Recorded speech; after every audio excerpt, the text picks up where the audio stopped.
Evening. My name is Bob Darrow, and I am alcoholic. Hey, Bob. Only through the grace of a God that I was afraid to believe in that I found out through AA is absolutely crazy about me and has no taste. The 12 steps of Alcoholics Anonymous as they're outlined in this book.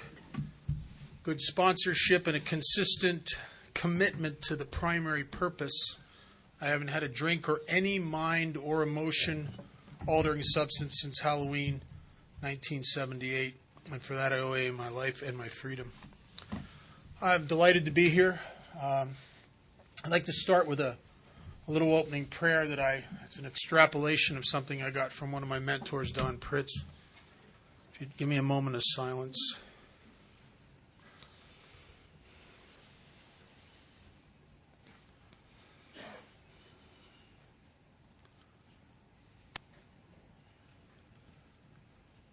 Lord, help me to set aside everything I think I know about you, everything I think I know about myself, everything I think I know about others, and everything I think I know about my own recovery, all for a new experience in you, Lord, a new experience in myself, a new experience in my fellows, and a much-needed new experience in my own recovery.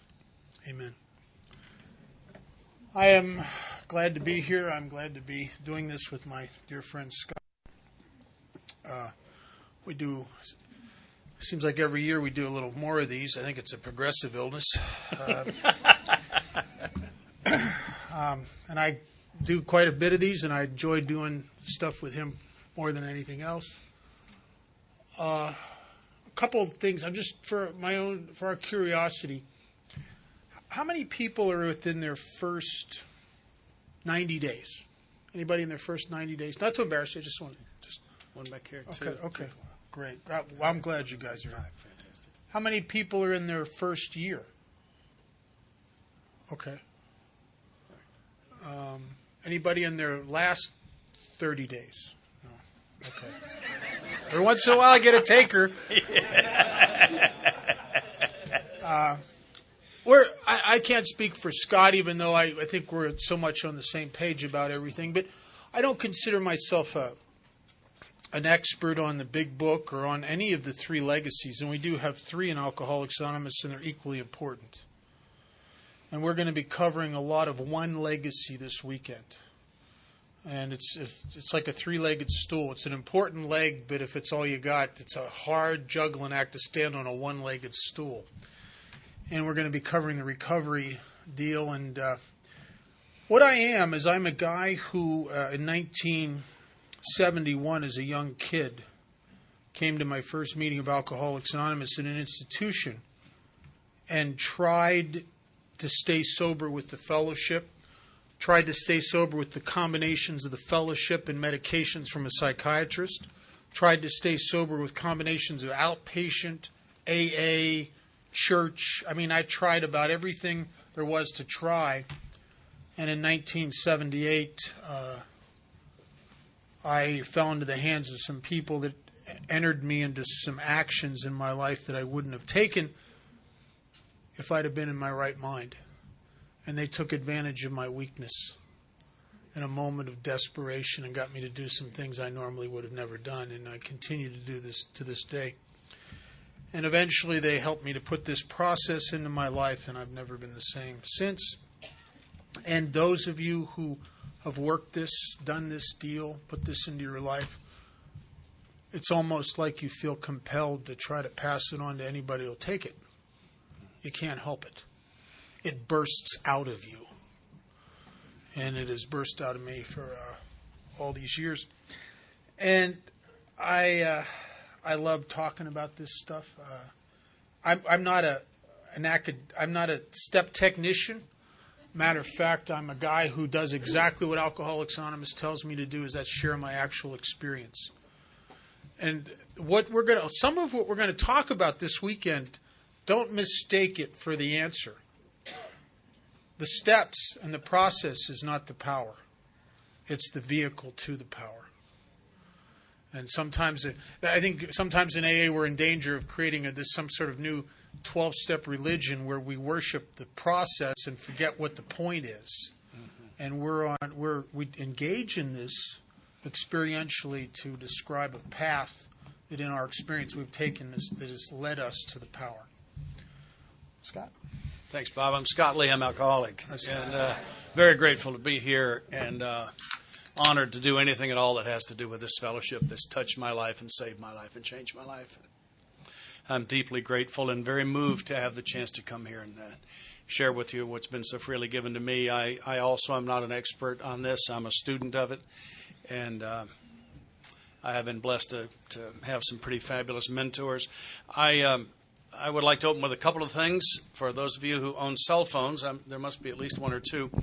Everybody here would like to look at your cell phone right now. Why don't you get it out and then open up and show it to them that you've either got it turned off or you have it set on stun. Okay, if you could do one of those, I think that would be really nice. And yes, because we have some space cadets here, they should know about that. And I like to open anything that I do with a quotation from Lois Wilson, co-founder of Al-Anon. Was asked one time what she did in the moment of silence, and she said, we have it a lot of, I don't know how they do it here, a lot of places around the country they have a moment of silence and then the serenity prayer. Someone asked her what she did in the moment of silence, and she said, I invite God to the meeting. And it's not that I don't believe God's here. I believe God's here. But I get a special gift when I stop and honor that presence. And that's what I use that moment of silence to do, is I literally invite him. Don, that he mentioned, was also my great teacher. And Don told me a lot of years ago that he had learned to treat God like a gentleman. It was his experience that gentlemen didn't go where they weren't invited, and they didn't stay where they weren't made welcome. And so it's my job, I believe, each morning. It's one of the first things I do when I wake up is to invite God in to run my life. Not give me some help, but run it. And then I try to conduct myself during the day in a manner I think will make him welcome. And that really kind of ties it all together. With this many new people, there's a pretty good chance somebody here doesn't have a God, if that's your situation. I'd like to invite you to borrow mine while we're here for this weekend. You can address him as the God of Scott's limited understanding, get you off right there on the right foot. And by the way, if you brought a big book with you, you might want to bring it. We're going to do a lot out of the book. So if you got one in the car, you might want to bring it. Page 46, there's a paragraph that begins at the bottom of page 46 with the word much. And with any luck at all, I will get back to the prayer thing here in a minute. But I think I'm making kind of an important point. It was for me. Bottom of 46, paragraph begins with the word much. If you count 3 lines up above that, it says it was impossible for any of us to fully define or comprehend that power which is God. So this God as you understand him thing doesn't mean I'm going to understand God. Miss Linda says that if God were small enough for me to understand, he wouldn't be big enough to handle some of the things I'm going to need for him to handle. So it's not about me understanding God. It's about I don't have to believe what anybody else ever told me. And that gave me a great freedom. The other thing that I do in the moment of silence is I ask God to help me not judge any of the speakers. You don't have to do that. But I'm going to tell you right now that meetings got better everywhere for me when I started doing that. So if you would, let's take a couple of moments of silence. Let me ask you if you would be willing to just invite your God or borrow mine to join us and bless us with open hearts. And we'll follow that with a serenity prayer.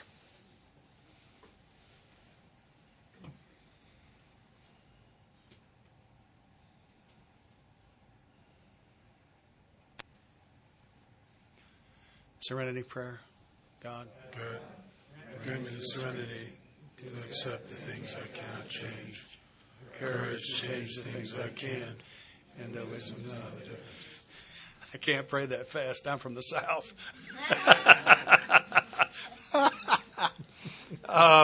I'm sober since the 28th of June of 1984. And just to kind of qualify a little bit, I'm a member of the Backroom Group in Nashville, Tennessee. We're having AA meetings. We don't do group therapy at all. And our chairperson brings us a topic out of our literature and sets a topic in less than 3 minutes. And we talk about recovery every time. It's really been fun. And I've been to some open discussion meetings. And it's really been a lot more fun the way we're doing that.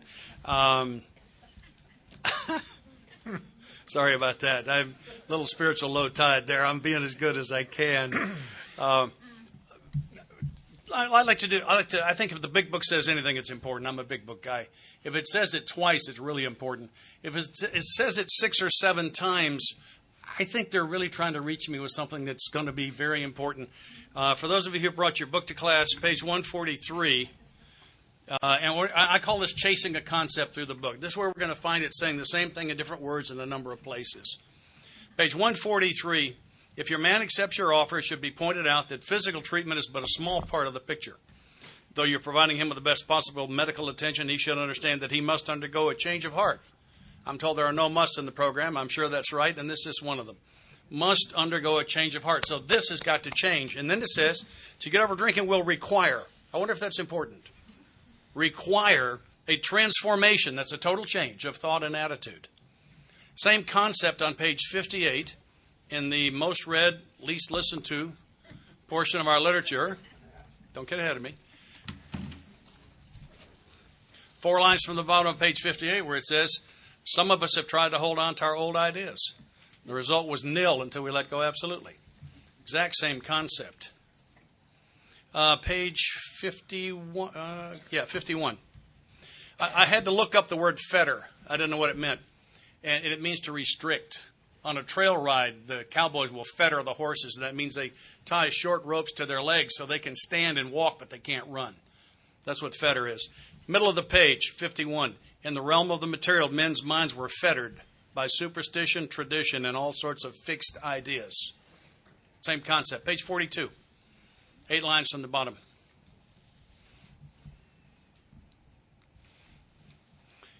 It meant I would have to throw several. One is one, a couple is two, several is more than two. It meant I'd have to throw several lifelong conceptions out of the window. Page 27. This is Carl Jung, arguably the greatest psychiatrist of all time, telling Roland Hazard that he's in real trouble. Dead center of the page. Ideas, emotions, and attitudes, which were once the guiding forces of the lives of these men, are suddenly cast to one side, and a completely new set of conceptions and motives begin to dominate them. Page 1.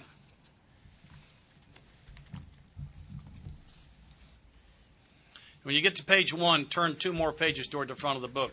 So those who are in 3rd edition, those who are in a 4th, that works every time for both.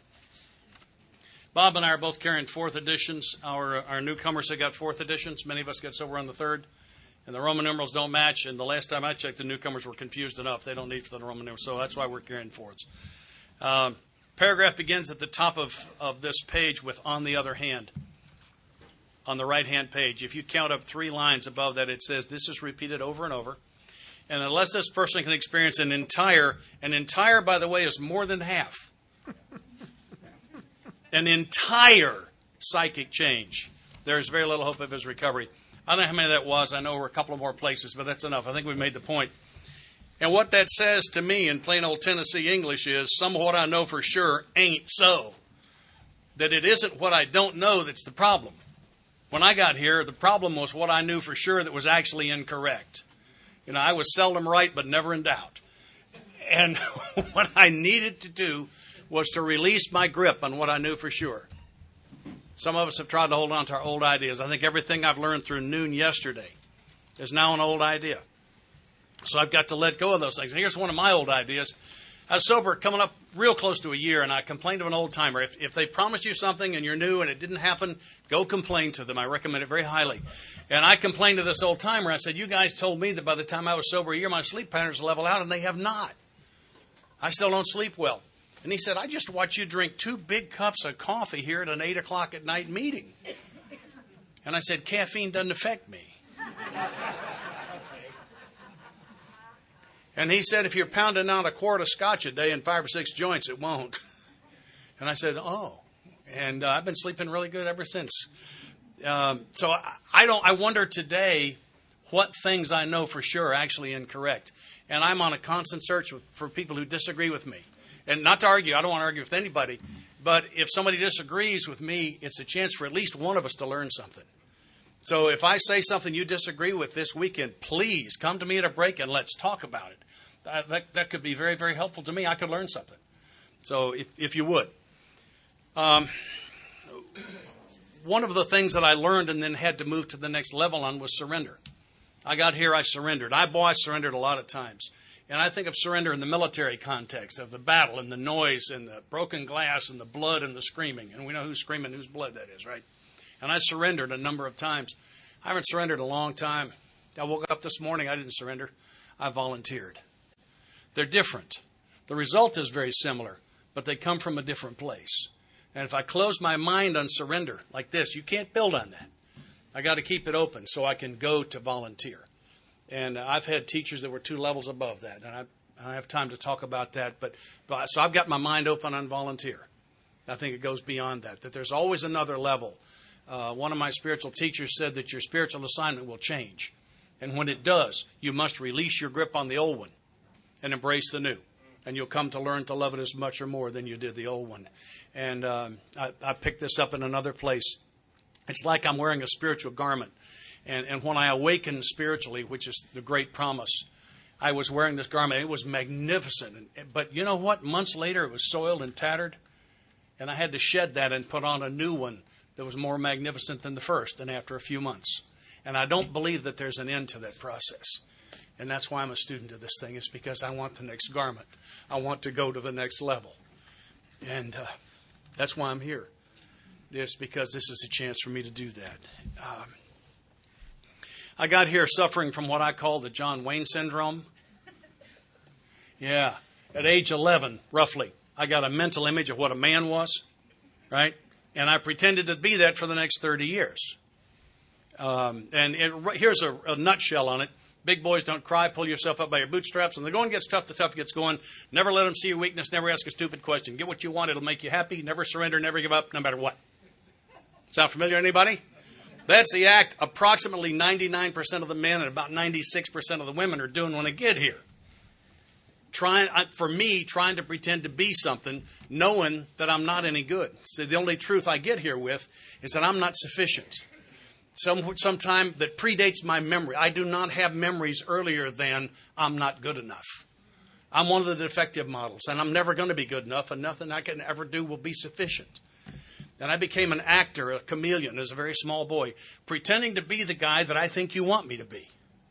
And I'm doing it all my life. And when I get to you, that's the only truth I know, is that I'm not good enough. I'm never going to be good enough. And if you can see through this act I'm doing to the real me, you won't want me around. Because a bunch of together people like you wouldn't have a defective like me in the room if you could get out of it. See, that's all I know for sure. And see, I was just wrong. All that John Wayne syndrome is all exactly wrong. It's all perfectly exactly wrong. How many things I have just 180 degrees were just nuts. And my life has been a series of laying down old ideas. That's what Carl Jung told Roland that he was going to have to do. And in the summer of 1984, I zipped through a 28-day treatment program in 6 weeks flat. And some of them are doing the math. And I came back to Nashville, Tennessee, where the only person I knew in the city that I knew was in recovery was one of my customers that I didn't want him to know. Right, you recognize that? That's newcomer thinking, terminal case. Probably going to die from this pretty soon if I don't get some help with it. And I eventually got to the point where I was so crazy. What I looked for, okay, everybody with less than a year, don't try to fill in the blanks here.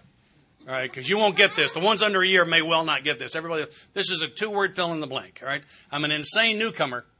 There's only one characteristic I think I need in a sponsor. I'm looking for a sponsor I can relate to. Right? Isn't that insane?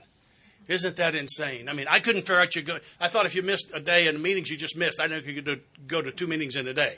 Right? Who can I relate to? I can relate to the squirrel on the next branch that didn't know his fanny from straight up. That's who I can relate to. Thank God I couldn't find a sponsor I'd relate to. We'd both be dead by now. What I needed was a sponsor I would obey. New concept. I got 24-year chip in my pocket. I don't need a sponsor I can relate to today. I need a sponsor I will obey. I don't expect him to be perfect. If I thought he was perfect, I wouldn't be calling him on the phone. I'd be praying to him.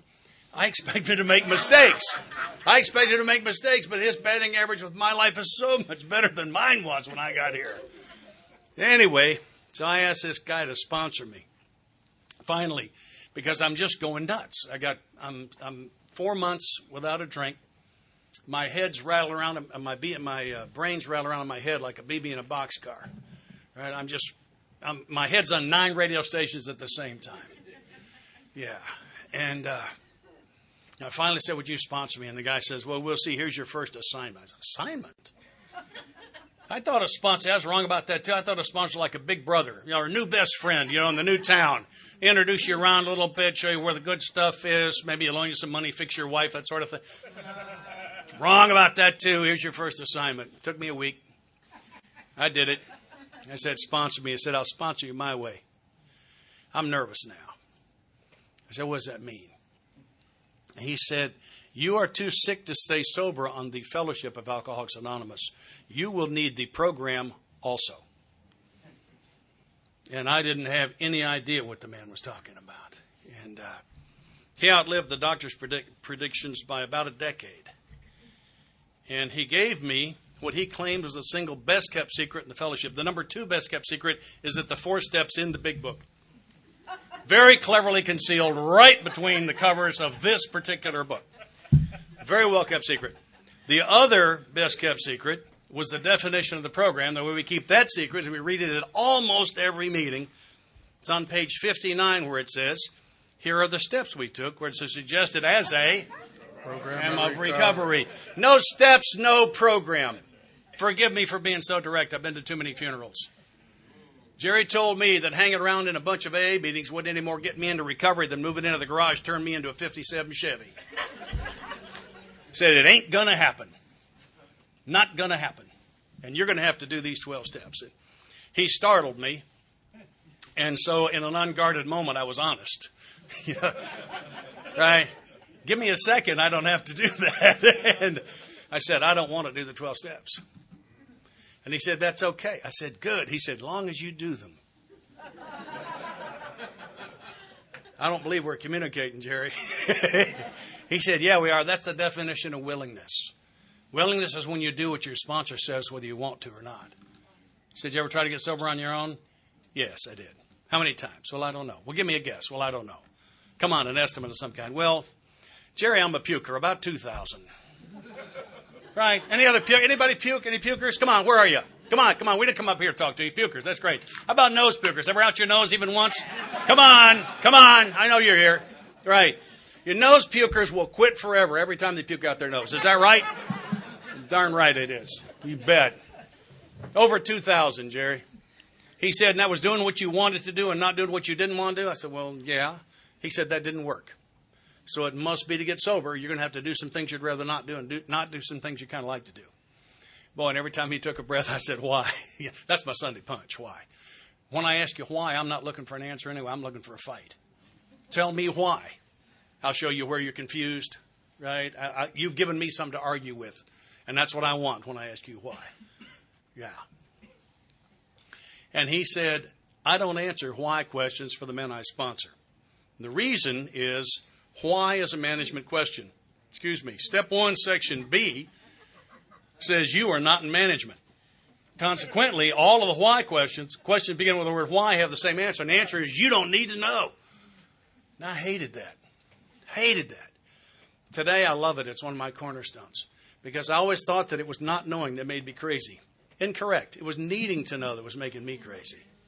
When I laid down the need to know, I became at peace not knowing. That's about me not being in management on this thing. And anyway, I said, why? He says, I'm going to give you one free one on why. This is the only why question you get lifetime. This is the last one. Why do you have to do the 12 steps? And he said, think of yourself as a garbage can. Okay, Jerry, I got that one. Yeah. He said, what we're going to do with his steps is we're going to dump you out. We're going to scrub the can very clean and stand it back upright. And we're going to fish through your life. Most of it is trash, and we are going to throw it away. But portions are good. We will keep them. For example, do you love your children? Man, I love my kids a lot. He's great. We'll keep that. When we get finished with this process, you're going to be a big, empty, clean can with just a little good stuff in the bottom. And the reason is because alcohol is not your problem. What? Alcohol is not your problem. It's your answer. Play with me this time, all right? Get ready. When I started drinking, when that second beer hit bottom the first time, I got taller. Who got taller? Come on, taller. How about better looking? You want to keep them up? Who got better looking? Come on, did your pimples not fall right off? Mine did. Fantastic dancer? Some doubles. I got a bad dancer here. Yeah. Yeah. How about this one? Try this. Expert on many subjects. Oh, yeah. It just all made sense. Now I got it. Yeah. And I can talk to the girls still. I got lubricated lips. All of a sudden I can. But the big one was that for the first time in my life, something inside me went, whew, and it's just okay to be Scott. See, it never had been before. Never had been. And he was right. And alcohol was never my problem, not for a second. That's why the non-alcoholics can't understand. They look at a guy like me and say, alcohol is his problem. They're wrong. It ain't. Never was. I stand by that right now. Alcohol was my answer. And he said, that's why you can't put it down on your own. You put it down, but you can't leave it down. And the reason is because it's your answer. So when we ask you to lay down that answer, this is the only thing that ever made your life work. This is the lubricant of life. Let's lay that down. That leaves you without an answer. And you're the kind of guy who needs an answer. You've never been an alcoholic. It is that simple. And what you're going to have to lay it down and leave it down is a new answer. And the new answer is going to have to be at least as good as the old answer. And he said, that's what this step process is about. That's exactly what it's about.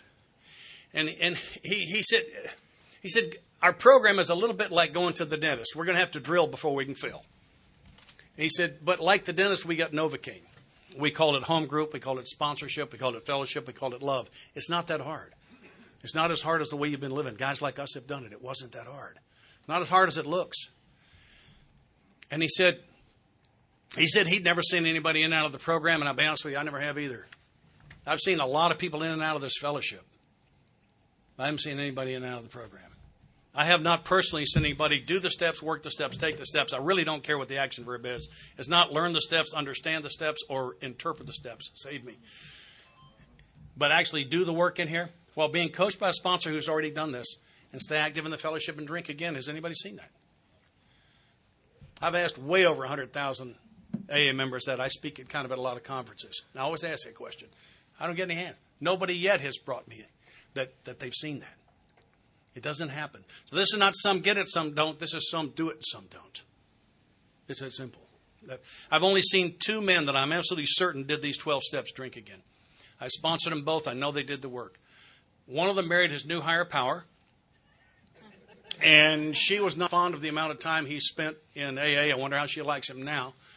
And the other one's a hotel manager. He got a job managing a dude ranch in Arizona, 40 miles from the nearest AA meeting. It was 2 years without contact with us. And he was 2 years before he started drinking again.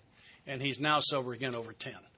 Those are the only 2 I know that did the work. And they went non-current on step 12.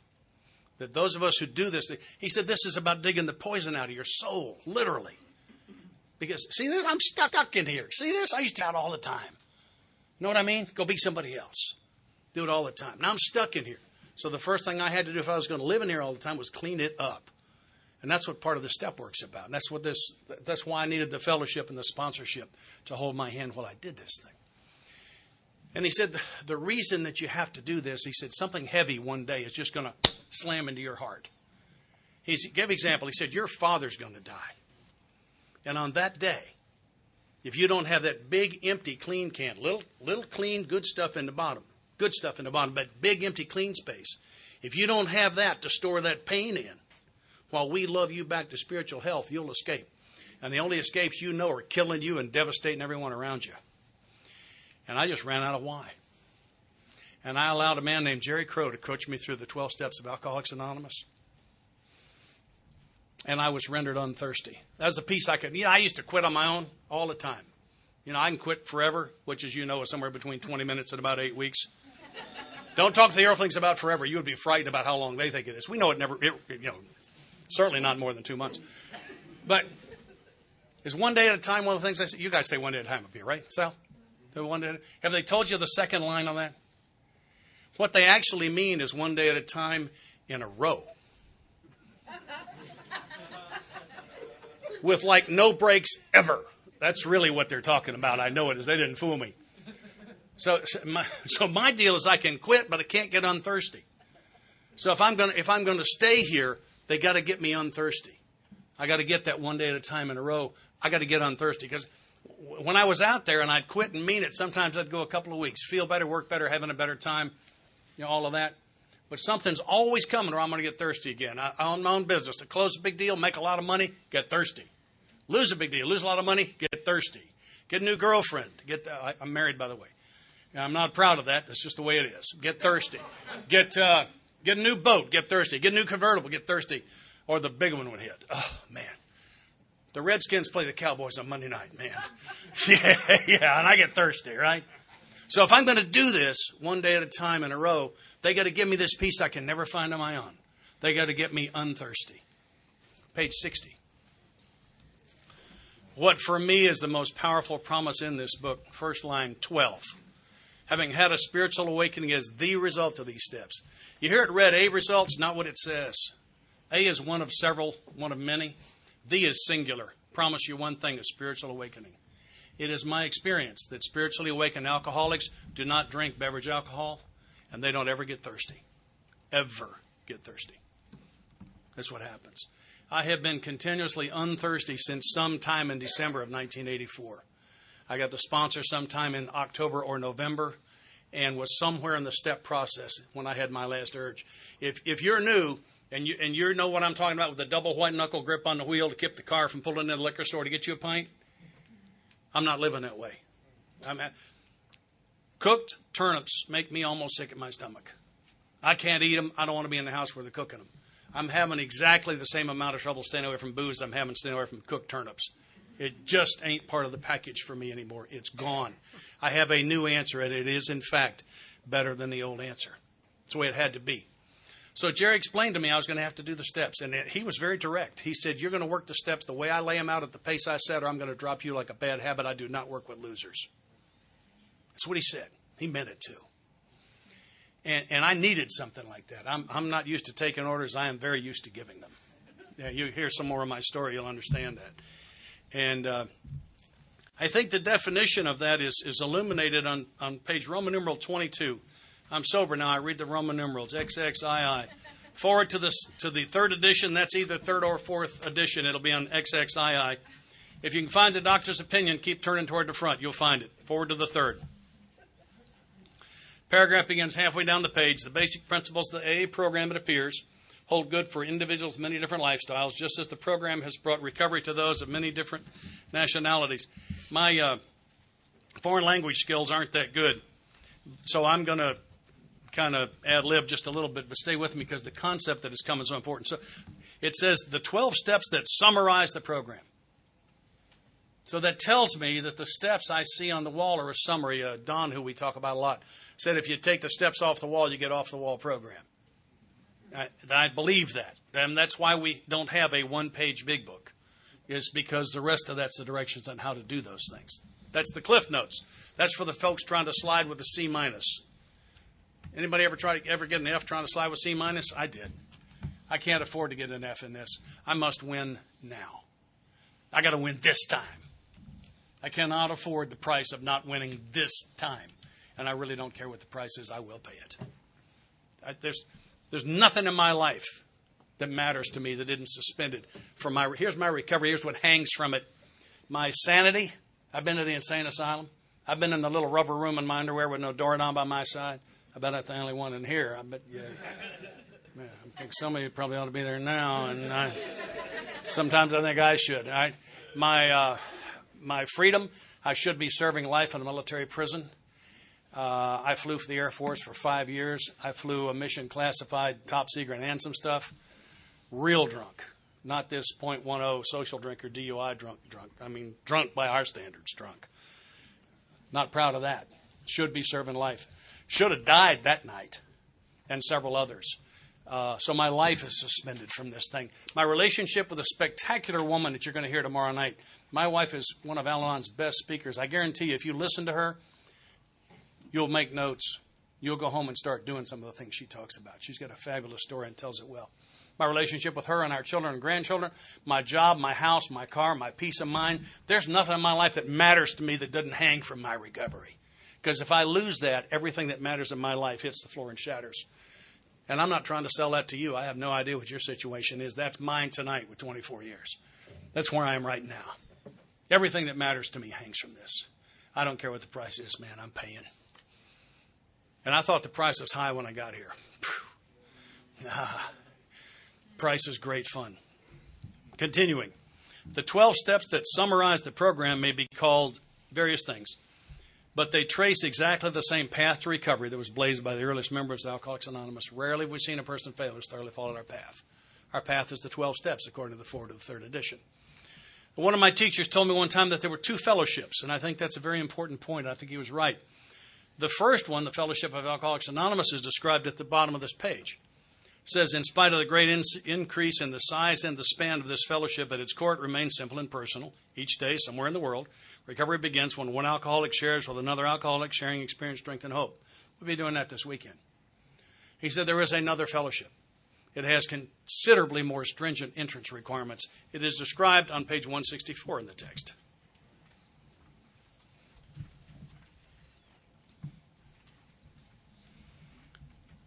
Last full paragraph at the bottom. Abandon yourself to God as you understand God. Admit your faults to Him and to your fellows. Clear away the wreckage of your past. Give freely what you find and join us. We shall be with you in the fellowship of the Spirit. Fellowship of the Spirit has dramatically more serious entrance requirements than just saying I'm in. You say you're in the fellowship of AA, you are. Fellowship of the Spirit, that looks to me like the steps in narrative form. So the way I get into the fellowship of the Spirit is I actually do the steps. And I needed a sponsor. I've never heard of a great coach in any athletic activity that did not at one time or another play the game. You can't become a good coach just reading it. I needed a player coach.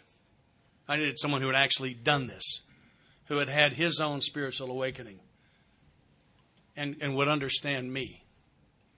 Because I'm a curveball. I've been nowhere near the strike zone for decades. And he would understand that and help me understand how to get from where I was to where he was. I have a single goal for the men that I sponsor. My goal is for them to outgrow me spiritually. I can't think of another worthy goal. And I believe that's the one he had. Bob. Thanks, Scott. I'm Bob Darrell. I'm an alcoholic.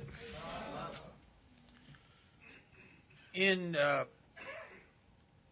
talking about the 12 steps, we're going to cover a lot of stuff out of the book, but probably, in my view, more importantly, actual experience. Alcoholics Anonymous is transmitted best when you bring personal experience together with what's in the book. And sometimes in helping other alcoholics, I've found that my mistakes and my failures are as valuable, if not more valuable, than the things I've done right. Because people connect to that. They go, oh, I'm that knucklehead too. Right? I came to my first meeting of Alcoholics Anonymous in 1971. I wasn't old enough to take a legal drink yet. And I was in an institution. And I observed some things in AA, and I observed some things from counselors, and I was told some things, and I concluded that I was an alcoholic because of my obsessive drinking. And I've come to understand that that's not true. I drink obsessively because I'm alcoholic. And it sounds like the same thing, and it's not. Alcoholism doesn't come in bottles and bags, it comes in people. And one of the things that was hard for me to understand is what I was up against. The most horrific, disgusting, painful years of my life were after the 7 years after I came to AA for help.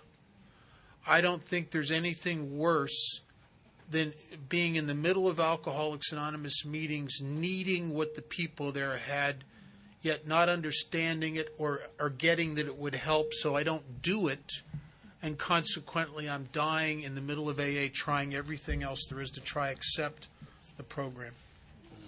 There's nothing worse than that. And I didn't understand what it was to be powerless over alcohol. I could admit that I was an alcoholic, but to truth be told, I don't think I knew what that meant. I knew it had something to do with a drinking problem, and there was some drugs mixed in there, and I knew that was in trouble sort of as a result of a lot of that stuff. But I didn't get it. And on page XXVIII, in the doctor's opinion, Silkworth starts to describe an aspect of alcoholism that it's funny that you could live with it and it could be part of you and you don't get it. But I didn't get it. He says here, we believe and so suggested a few years ago that the action of alcohol on these chronic alcoholics, and he's talking about a type of alcoholic, that the action of alcohol on chronic alcoholics is a manifestation of an allergy. That the phenomenon of craving is limited to this class and never occurs in the average temperate drinker. Well, the first thing that's prevalent to me is I am a chronic alcoholic. I think there's two different types of alcoholics. There's probably more than that. But if you can look across the board in medicine, there's chronic illnesses and there's acute illnesses. An acute illness is very serious. On page 20 and 21, it talks about two different types of drinkers. One is chronic and one is acute. The acute drinker, it describes him as he drinks habitually. It says he has the habit badly enough to gradually impair him mentally and physically. So here's a guy who's drinking habitually to the point of mental and physical impairment. It goes on to say he may even die a few years before his time. Now here's a guy that most doctors or counselors are going to observe and going to go, you're alcoholic. And maybe he is of sorts. But then it says, but if a sufficiently strong reason, ill health, warning from a doctor, falling in love, the judge says 2 years or quit, whatever,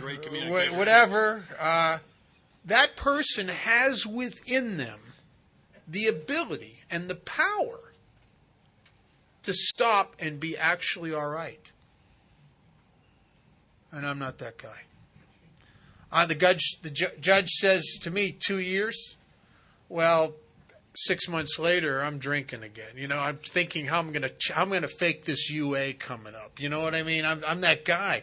I'm the guy who the doctor says, Bob, you got early signs of pancreatitis. Your liver panel's as bad. You keep drinking, you're going to die. And I will get a fifth of whiskey on the way home to think about what he said. Right? I'm a chronic alcoholic, and a chronic illness, unlike, say, pneumonia, which is an acute, which can almost kill you, but if they load you up with enough antibiotics, they can knock that pneumonia out once and for all. I'm like a diabetic, people with certain types of heart disease. The stabilization of my condition is but a beginning in a lifetime of treatment. It's but a beginning. I am not the acute alcoholic. I'm the chronic alcoholic. And Silkworth says, if you're a chronic alcoholic, then the action of alcohol on me is a manifestation of an allergy. Well, I know a little bit about allergies. I have a mild allergy to cats. I love cats, but if I get around cats, in about 45 minutes in a room with cats, my eyes start to itch and water, and my nose starts to fill up. I can even get a little tight feeling in my chest. So the first time in a treatment center in the early 70s that I hear people talk about this allergic reaction to alcohol, I don't get it. And they tried to tell me that instead of breaking out in a runny nose or hives, I break out in this phenomenon of craving, but I can't see it. I can see that I'm in trouble. I can see that I get drunk a lot. I can see I go too far. But I can't see the phenomenon of craving. And the reason why I can't see it is there's a line later on in the book that says the alcoholic's problem lies mainly in his mind.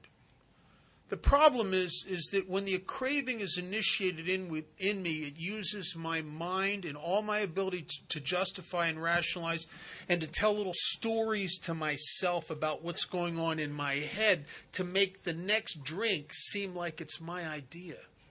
I don't get that I'm being driven by a phenomenon of craving. And the allergic reaction in me works kind of like this. I'm not going to get drunk tonight. but I'm going to have a couple drinks just to kind of go, just to relax a little bit. Well, there's a point somewhere between the beginning of the first drink and the end of the second drink when a feeling comes over me. And it sometimes if I'm having a really bad day, it can be a very dramatic feeling. Sometimes it's just a kind of a subtler kind of easier feeling. But the allergic reaction is to that feeling. What happens is, in me, as I start to feel that feeling, it lights something up inside of me that just goes, oh, yes. Come on. Come on. And I get a feeling that it's like I'm about to become so wonderful that the world won't be able to stand it. Maybe on the next drink. And so I drink one more. I'm the alcoholic. I was up in Boston on spring break one year. Some guy had a bunch of pills. It's funny, I don't even ask him what they are, just thank you, right? I don't even care. I don't even know what they are. That was back, I was part of I wasn't part of the just say no generation, it was just say thanks, right? And it ended up being animal tranquilizer, right? A bad dose of animal tranquilizer. Well, I'm in the party, and I'm laying on the floor, and I can't get up, and my mind's awake, and I'm laying there trying to talk people into bringing me a drink, right? Right?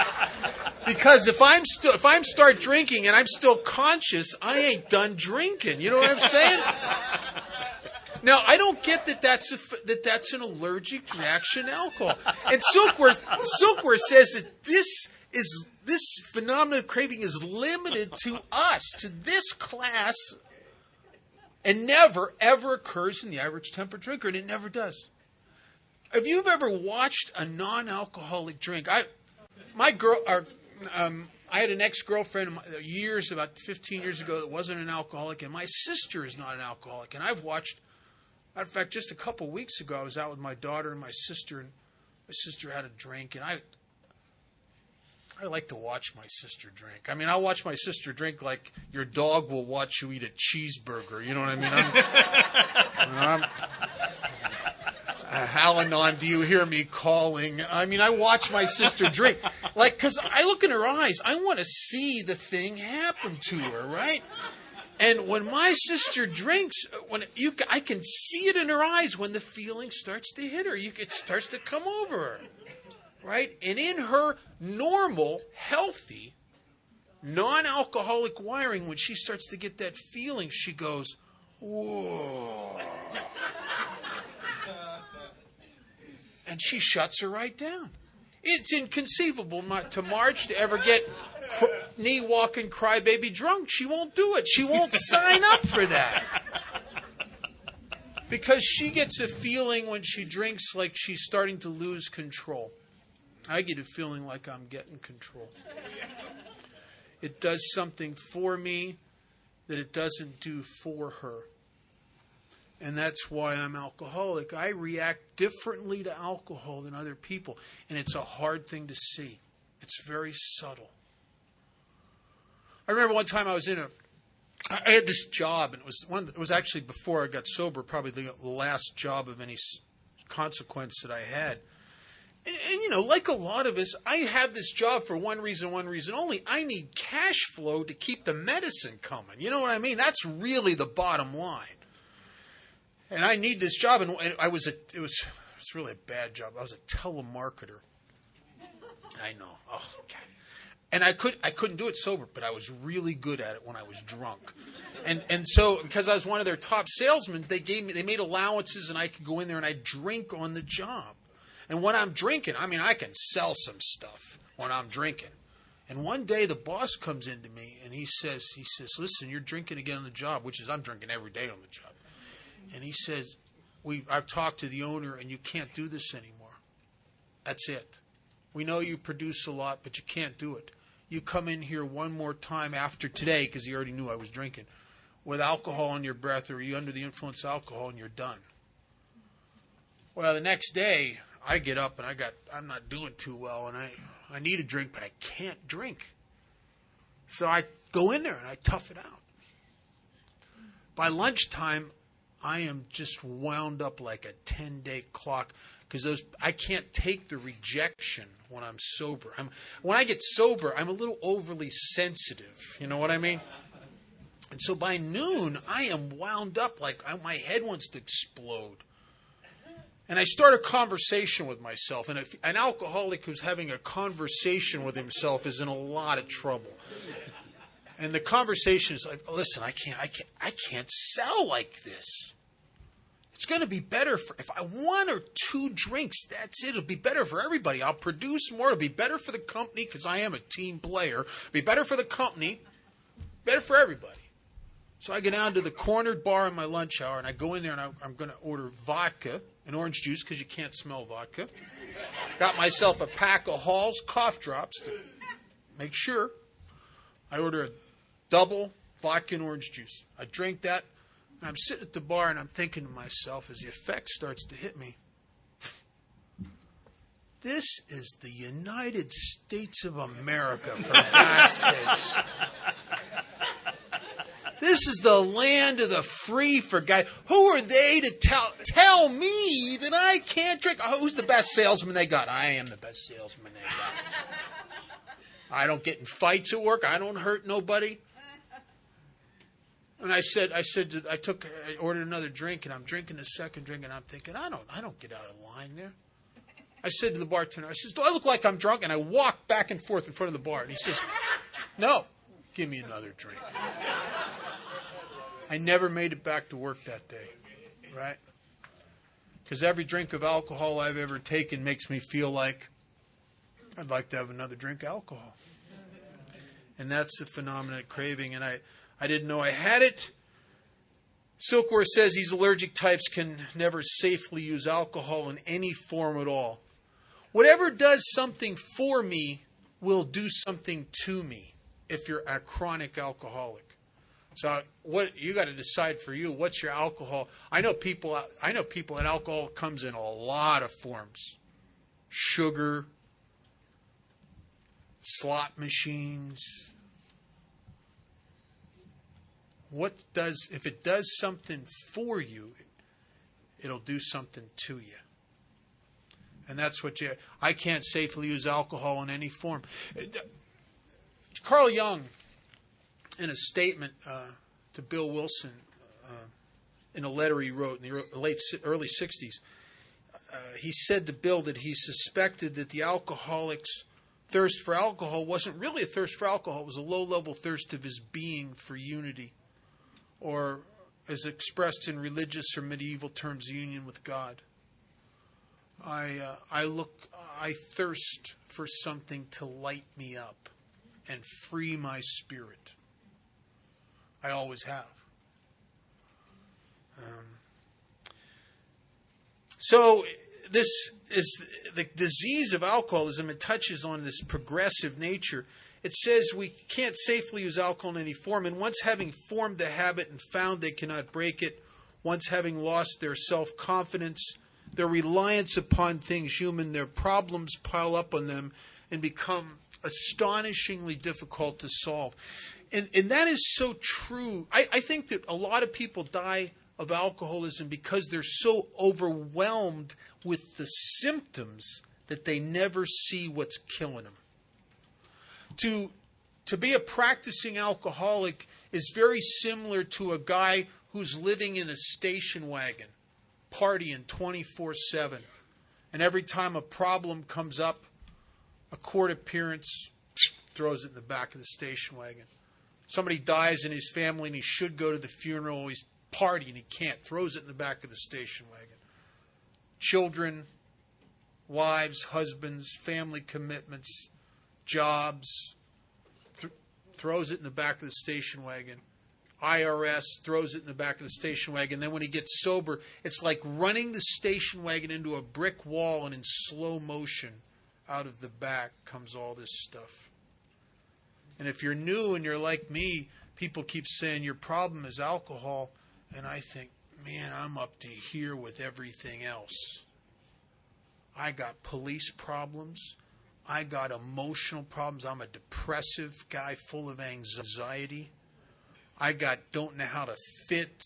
Now they call, what do they medicate you? Now they call it social anxiety disorder. I got that. Matter of fact, you give me a medical book, I'll have most of what's in there, by the time I'm done reading it, right? That's the kind of... I got a lot of problems, and it looks to me like if I solve all these problems, then surely at that point I'll be happy enough and comfortable enough that I'll be able to stay sober. And I'm fighting the wrong dog.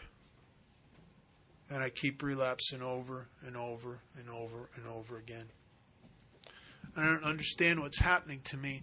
And the disease keeps progressing, and every time I get sober again, now the problems are a little bit more. In here, more than anything. When you come off that run and you hate yourself, every time I came off a run, I hated myself a little bit more. I had a little bit more remorse, a little bit more disgust. And the progressive nature of this alcoholism, it's a terminal illness, and it eventually kills the alcoholic. But it's a long, tedious process. Dying of alcoholism is like being kicked to death by rabbits. It just takes a long time. Matter of fact, way before you're dead, you wished you were. You know what I mean? By the time you're dead, everybody you've ever loved hates you. My mother, when I was a year sober and made my first approach and amends to her, we sat there and she started to tell me something. And as she started to tell me something, she started to weep. And because she was ashamed. She said she used to just wish I would die. My mother loved me. That's what happens in alcoholism. My mother loved me. I heard a story years ago, and it nailed this disease, and it wasn't even about alcoholism. This friend of mine had a friend who was diagnosed as terminally ill with stomach cancer. And when they diagnose you as terminally ill, what the doctor's really saying is nothing we can do. Get your house in order. You're beyond human aid. And my friend and everybody was very sad. And then about 2 months went by, and he heard that there was a doctor that was going to perform surgery, and he got excited. He says, oh my God, they found a doctor who knows what he's doing, for God's sakes, a doctor that's going to go in there and take this cancer out. And he calls up, and he was excited, and he says, man, they're going to get the cancer. And they said, no, they're not.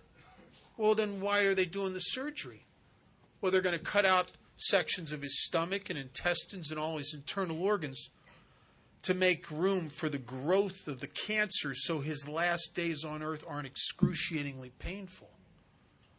And alcoholism is a lot like that. Your job is getting in the way of the progression of the disease. I'm telling you, alcoholism will cut your job out of your life. Your children, no matter how much you love them, are getting in the way of the progression of this disease. I'm telling you, alcoholism will cut them out of your life. Your mate, no matter how much you need them and love them, alcoholism will cut that out of your life. Your morals, your self-respect, your values, alcoholism will cut those things out of your life because it has power and it perpetuates itself. I think alcoholism has stronger survival instincts than we do. It's an amazing disease. And if you think that's crazy, what happens to new people when first time they're told to write an inventory? How heavy does that pencil become? I found myself, the only time I've ever hand washed my car by myself since I've been sober was to avoid writing on the inventory. I'd go out and wash my car, and I'd be telling myself, well, I'm washing my car. This is good. Right? Where does that come from? It's almost like it's this power unto itself. It's crazy. It's crazy. The bottom of the page, Silkworth starts talking about another aspect of this powerlessness. If the phenomenon of craving and the allergic reaction to alcohol was all there was to chronic alcoholism, then treatment centers would turn out winners. Because a treatment center would educate you on the biochemistry of the phenomenon of craving. You would get it. You would see that you can't take the first drink because you're bright and you're not self-destructive. You'd say to yourself, "Oh my God, I'm never going to take that first one again." I'm a little curious. It's just a show of hands. How many people in this room have sincerely swore to themselves they were never going to get high again and then did after that? Anybody?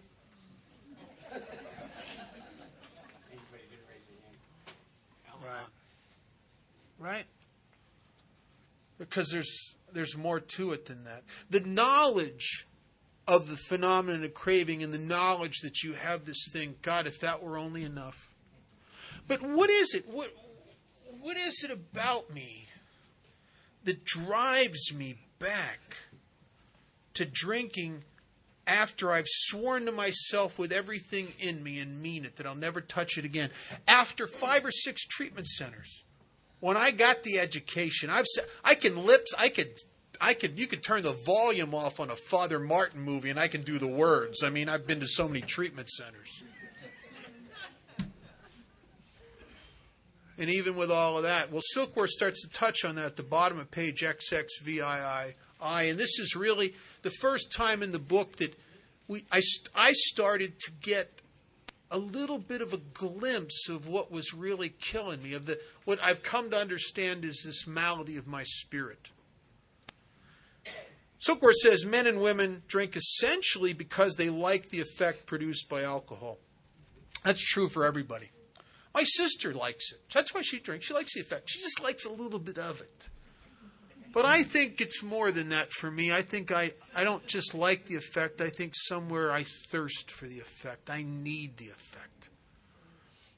And why would I do that? Well, Silkworth goes on to talk about that further down. But he first says a couple things that are very important. He says this sensation, this deal that I get from it, is so elusive that while they admit it is injurious, they cannot after a time differentiate the true from the false. To them, their alcoholic life seems the only normal one. There's a word that started seeping into Alcoholics Anonymous from therapeutic treatment centers and places like that back in the late 70s. The word is denial. Alcoholics Anonymous does not use the word denial. See, I can't differentiate the true from the false. I can't. When the thirst of my being is on me, I can't see that I can't even quench it with alcohol no more.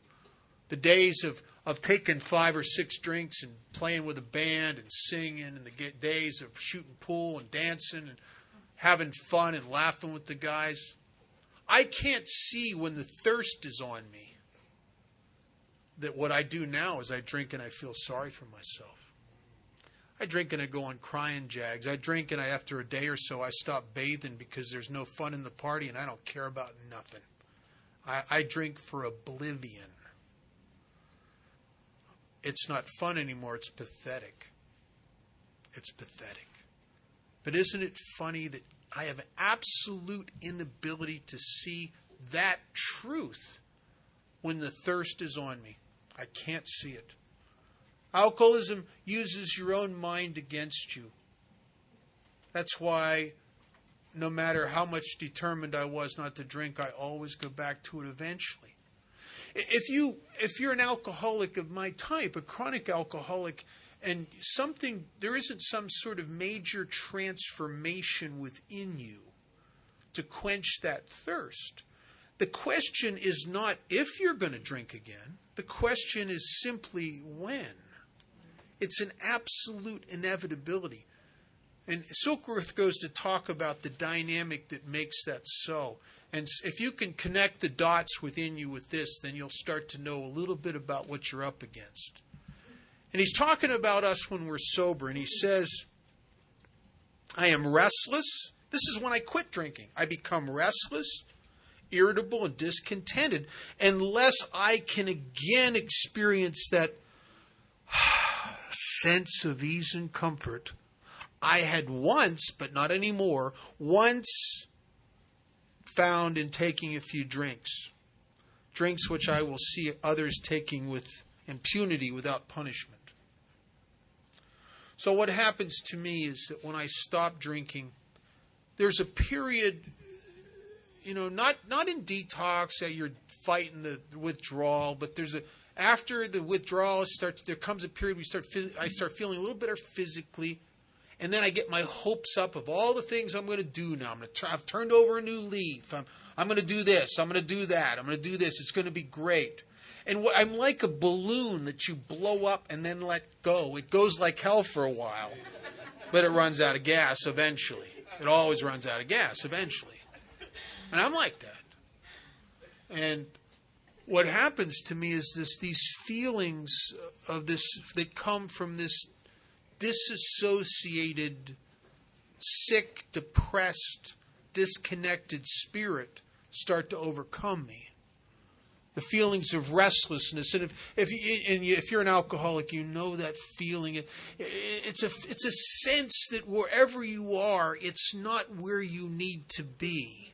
Now, I don't know where I need to be. It's just not here.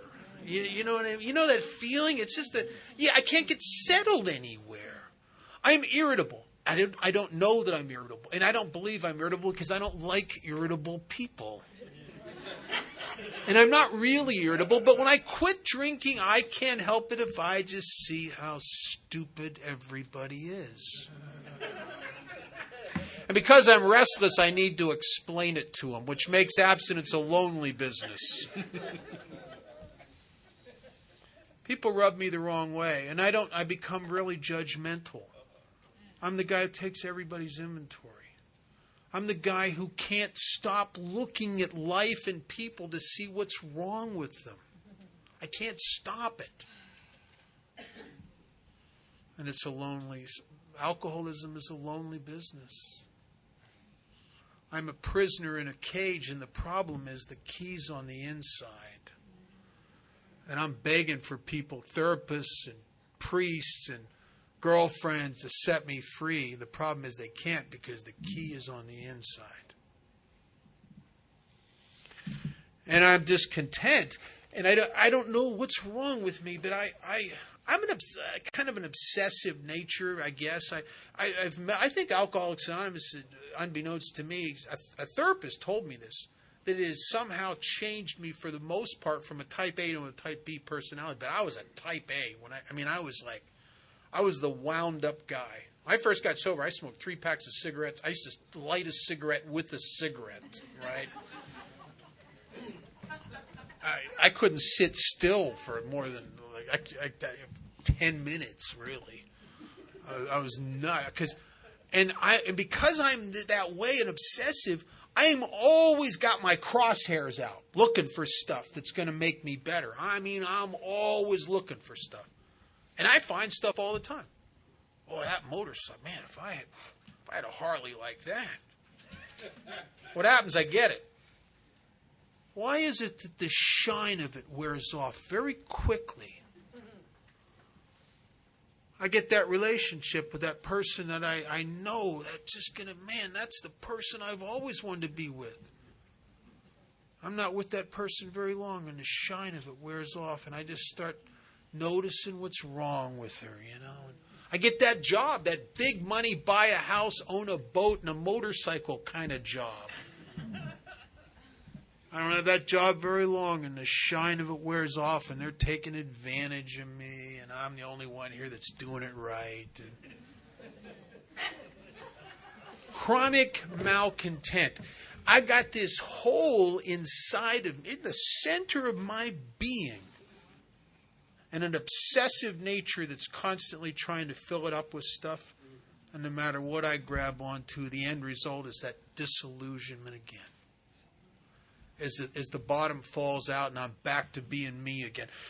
One of my great mentors, a guy probably helped me more than anybody, was a guy named Chuck Chamberlain. Chuck used to say, if you're an alcoholic, you will eventually get to a point where you can no longer put anything between you and you. And there you are. And the shine of everything you've been trying to gratify and fill yourself up with is worn off. And it's all just, and then you're back to being you again. And if you're like me, when all's said and done, that ain't no good. That's my big secret. It's always been my big secret. It ain't no good. And so this restless, irritable, and discontent starts to work on me. And I enter into a state of abstinence, and I know by now, after a couple treatment centers, I can't take the first drink. I can't smoke nothing. I can't do nothing like that. And so I get into a just say no, I really mean it this time mindset. And if you're an alcoholic of my type, you can say no. Say no a lot. No. No, I'm not smoking anything. No pills. No social heroin. No, nothing. No, I'm telling you no. Listen, I'm a grateful alcoholic here, for God's sakes. Don't offer me nothing. No. I said no. Well, okay, a little bit. And if you're an alcoholic of my type, there's a yes in every barrel of no's. It may be at the bottom of the barrel. It may be at the top of the barrel. Sometimes I got high the day I got out of detox. Other times it was 10 or 11 months down the road. But there's a yes in every barrel of no's, unless something in here changes. And Silkworth goes on to talk about that. He says, after they succumb to the desire again, as so many do, because it wears on me, no matter how tremendous my resolve is, untreated alcoholism just wears on me day in and day out. And I try to be positive. How you doing, Bob? Oh, work better, feel better, having a better. I try to think, I'm just so grateful to be sober. Right? Right? I try to be positive. But in here where I really live, this ain't no good.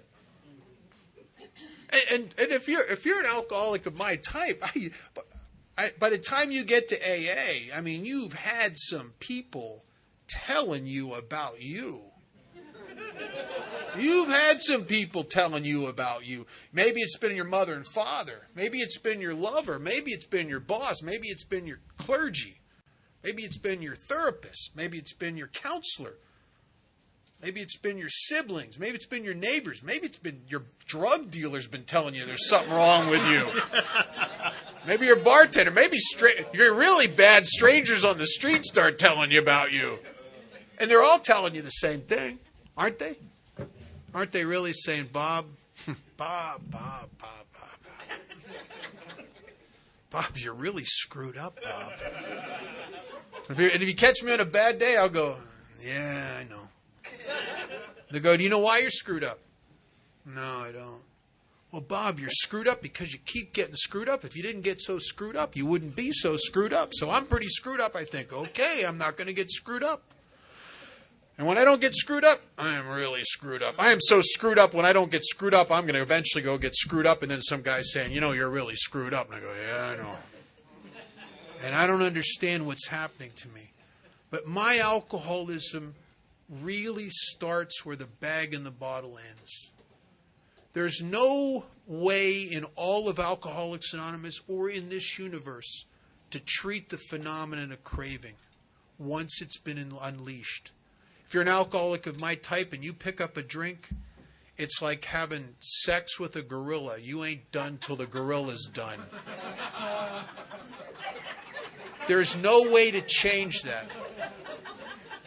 But Alcoholics Anonymous has a process that does something that none of us believe can happen.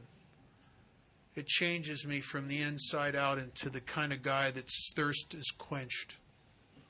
And I'm okay. Break? Yeah, we're going to take an 18-minute and 4-second break. We're going to start on 25 after on that clock. We will be on time. And I'd like to open with a few more. I'd like to first thank Sal, who I know did a lot of work here, and Bart, who could not attend because of his father's ill health. And I'd like to have a few moments of silence, and if you would, send some love to Bart and to his dad. Let's have a few moments of silence.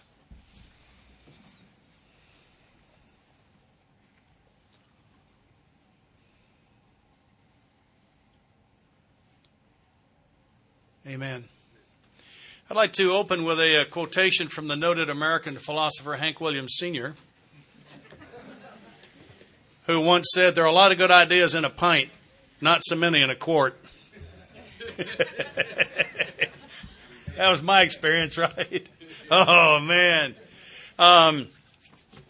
Couple of kind of interesting points here. Page 61, and we flip around the book a little bit here. There's a very powerful concept here that for me falls under the Step 1, Section B, my life's unmanageable, I don't get to run it. Just past halfway down the page 61 says, is he not a victim of the delusion that he can wrest, that means to take by force, that he can wrest satisfaction and happiness out of this world if he only manages well? That says I'm so nuts that I still think occasionally if I can get what I want, it'll make me happy. Isn't that crazy? Can you think of anything crazier than that? Clearly not true. Play with me. I didn't fly in from Nashville to talk to you. I came to talk with you, okay? Play with me. So we're going to do examples here. Who, when you were a kid, wanted a bike? You were certain if you could get a bike, you'd be happy, and you got a bike. Anybody? Thanks. Okay. Are you happy? No, okay. That didn't work. Let's try something else. Who wanted him or her? Sure, if you get him, you'd be happy, and you got him. Come on, admit it. Okay, now you could be sitting next to him. I won't ask the other question. I'll give you a little break there. Makes it pretty good. Who's sure if you get rid of him or her that you... Yeah, okay, so I got to look at the great truth, okay? One more thing I know for sure it's wrong. Getting what I want won't make me happy. Never did. My problem was that I had happy and pleasure confused. Pleasure is on the physical plane. There's something out there that if I can acquire it will bring me that pleasure for a limited period of time. Happiness is on the spiritual plane. It's in here. And it's a side effect of having a healthy relationship with God and with all of you, and that's in part what these 12 steps are about. I want to talk a little bit. We don't seem to have a definition of alcoholism or alcoholic. You can argue with a definition, but you can't argue with a description. On page 44, here's the one they got me with. If when you honestly want to, you find you cannot quit entirely, like, for example, in the back of a police car. A lot of people really honestly want to in the back of a police car, I'm told. Yeah. Or if when drinking you have little control over the amount you take. Did you ever get drunk accidentally? You ever drunk by mistake? Like you maybe caught it from the guy in the next bar stool. Maybe he was contagious and you sort of got it from him. Shamelessly overserved. Yeah, overserved by an irresponsible bartender. Something like that, possibly. Yeah. See, and I didn't think that should count because I didn't mean to do it. And here I am with this characteristic. Or, it doesn't say and, or. Either of those. If you honestly want to and can't quit entirely, or if when drinking you have little control of the amount, if you get drunk by accident, you are probably alcoholic. I am probably alcoholic. So those are the two characteristics we talk about most often in alcoholism. There's a third characteristic that's only mentioned once, but it was one of the earmarked ones for me, and it's on page 23. And I don't think we talk about it enough. And it describes me fully in one sentence, paragraph in the middle of the page. It says, once in a while, he may tell the truth. Once in a while, maybe. Right? I don't spread the truth around too thick. I'm saving it for emergencies. Jack Nicholson has a great line in the movie As Good as It Gets. He says, I'll always give you some version of the truth, right? Tell me one of our boys didn't write that. Oh, yeah. So there it is. I mean, that's just very simply what happens. And so you're going to hear me over the course of the weekend use the phrase, the short form of the step. On page 58 and the top of 59, we have what I call the short form of the step, the cliff notes. And I want to read to you the first step the way I saw it when I first read these steps. We admitted we were powerless over alcohol, therefore our lives had become unmanageable. On close examination, I have discovered that the word therefore does not appear in step 1. I took it upon myself a number of years ago to look up in the dictionary punctuation. And I found that a hyphen or a dash is, strangely enough, not shorthand for the word therefore, but it actually connects two separate thoughts. The reason I was confused was that on June the 27th, 1984, the day of my most recent drink, the fact that I was powerless over alcohol, that my life was crashing down around my ears, those facts were related. On August the 1st, 2008, I am powerless over alcohol. My life is unmanageable. I'm not playing with you. That's one of the most powerful concepts I ever got. I have actually, to be honest with you, read this book more than once. I cannot find a place in the book that says, congratulations. Having now achieved this lofty spiritual level, your life is now manageable. The keys are in it, the tank's full, load up, go get them, Stanley. Can somebody shout out the page number for me on that? I can't find it either. I cannot find it. I'm not playing with you. See, what's happened here is that I have fired me as general manager of my own life based on my performance. A good manager would have fired me decades ago, right? And part of what I did this morning is I invited God in to run it. Not give me some help, but run it. And whatever He's got in mind suits me just fine. I signed on. I do find a couple of places, and we maybe get one of them tonight, where it promises me sanity. But I don't find where I get to manage it anymore. And those are very different concepts, and that's just how it is for me. But it's so important. A lady friend of mine in my home group one time, and she wasn't trying to make a big heavy point. She was laying her heart on the table. It's the only time it's ever happened to me. When she said this line, I came up out of my chair. She said, I'm having trouble getting a grip on letting go. Isn't that it? Isn't that just exactly right? Boy, that's how it was to me. And by the way, if you're new and it looks to you like the steps are designed to punish you, welcome to AA. That's how they look to us, and we were wrong about that, and you are too. What the steps actually did was they brought me relief. They don't look like it, but that's what they did. And then as my sponsor insisted I not settle for relief but get all the way to recovery, they also brought me a change of spirit and a change of heart. So I have to admit the truth in the first step. I am powerless over alcohol. I can't drink and I can't not drink. And my life's unmanageable and I don't want to run it anymore. I have enjoyed all I can stand. I don't want what I want anymore. I was getting what I wanted when I qualified to sit here with you. There's serious doubt as to how much more I could survive of what I want. I want what God wants me to have. I don't know what it is. I know how to get it. It's by following these directions and by trying to walk the spiritual path today. And as that happens, it unfolds for me. It's not like I do it. It's like it happens to me. I want to talk a little bit about the word obsession. I got a phone call from a young man I was sponsoring, and I said, listen, I'm tired of hearing about that woman. You're obsessing about her. He said, I'm not obsessing about her. I just think about her all the time. I stand corrected. I got to get out of the business of thinking that there's something out there that's going to bring this happiness thing to me, because it isn't going to happen. You want to talk about one a little bit more? I'm ready to go to two. Are you? You want to start it? Okay. Go for it. We just make this up. We don't know what we're doing. We make it up at the breaks. I'm Bob, an alcoholic. Hey, Bob. I'm in a trap I cannot spring. I have this allergic reaction to alcohol that every time I go to get high, I can't stop and I burn my life to the ground, even when I don't want to, and I swear to myself I won't go too far. And then when I get rendered abstinent by a detox or running out of money or getting arrested, I swear to myself I'll never touch that stuff again, and I always go back to it. And I don't have the ability to change either one of those two dynamics, and I've tried, and I think most of us have. I mean, I threw every drug in the mix. I worked out. I did macrobiotics, all so I could maybe drink and not get so wacky. I went to therapy. I was hypnotized. I reparented my inner child. I primal screamed. I got on a train and came up to New York to the Rational Emotive Institute. I went to Gestalt therapy. I did all of this trying to fix me so that I would be the kind of guy that was comfortable enough sober. And I failed. I couldn't find the power to jumpstart a party that couldn't be jump-started, to control and enjoy my drinking, or to change me and manage me inside enough that I was okay enough sober that I didn't have to go back to that madness. And I was literally stuck. And on the bottom of page 44, it talks a lot about me. And I explored so many things. Before I ever got sober, I mean, I tried Buddhism, I tried all kinds of stuff. But it says if a mere code of morals or a better philosophy of life were sufficient to overcome alcoholism, many of us would have recovered long ago. But we found that such codes and philosophies did not save us no matter how much we tried.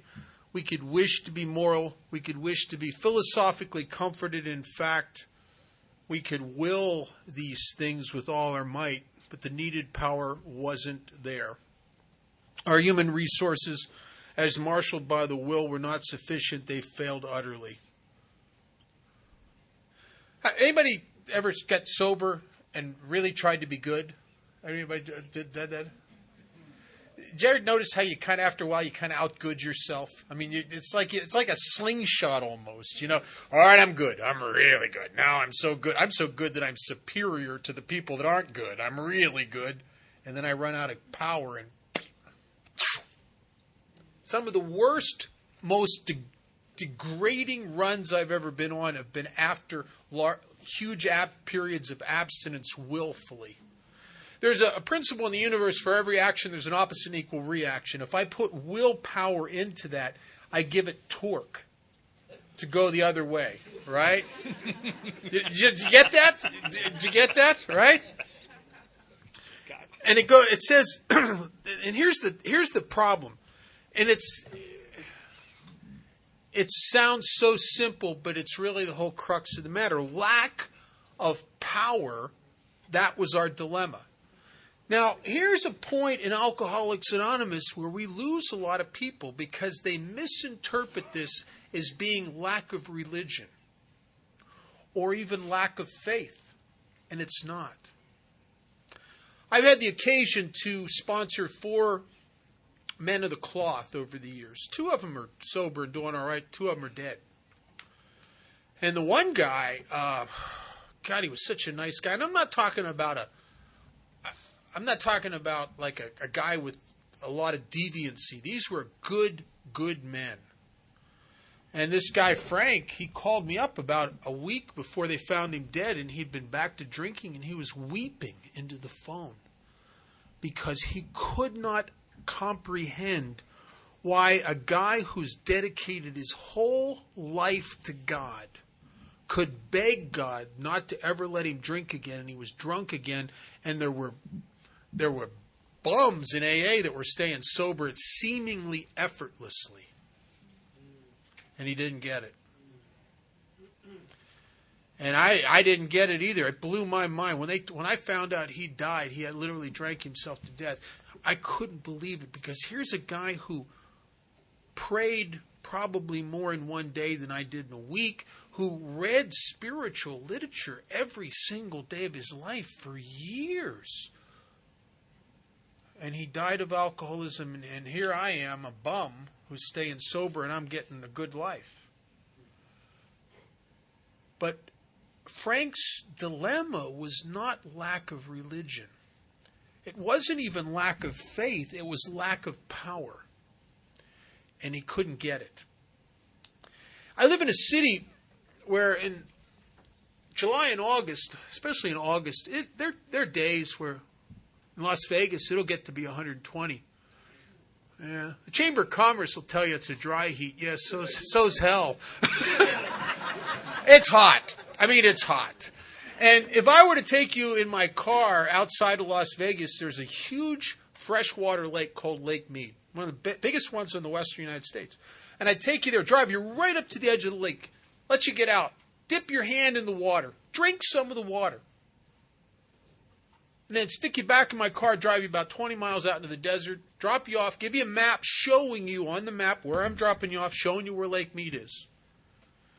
You can wander around that desert and die of thirst if you don't follow the directions and get to that water, and you will die of thirst with absolute faith that the water's there. And Frank knew beyond a shadow of a doubt that God was there. The problem was his not a lack of faith.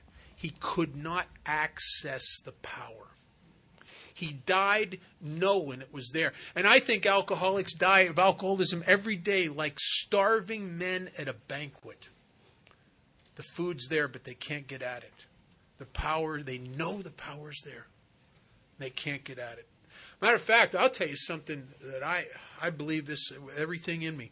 I think in the history of the human race, Alcoholics Anonymous is the first process that's come down the pike that's designed specifically to connect people who are damaged spiritually to a power greater than themselves, that they live in a world that other people seem to be able to connect with so easily, and there's something wrong with us. We have a malady of our spirit. And it goes on later in the book to explain that, and I started to get it. The problem is I got too much of me between me and God.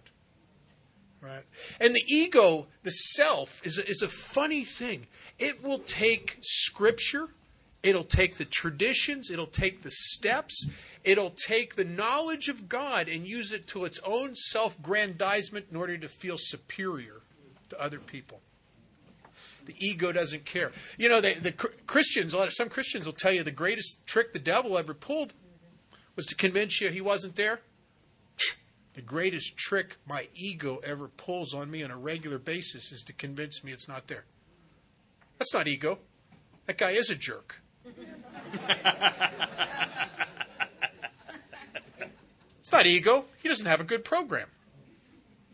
Right?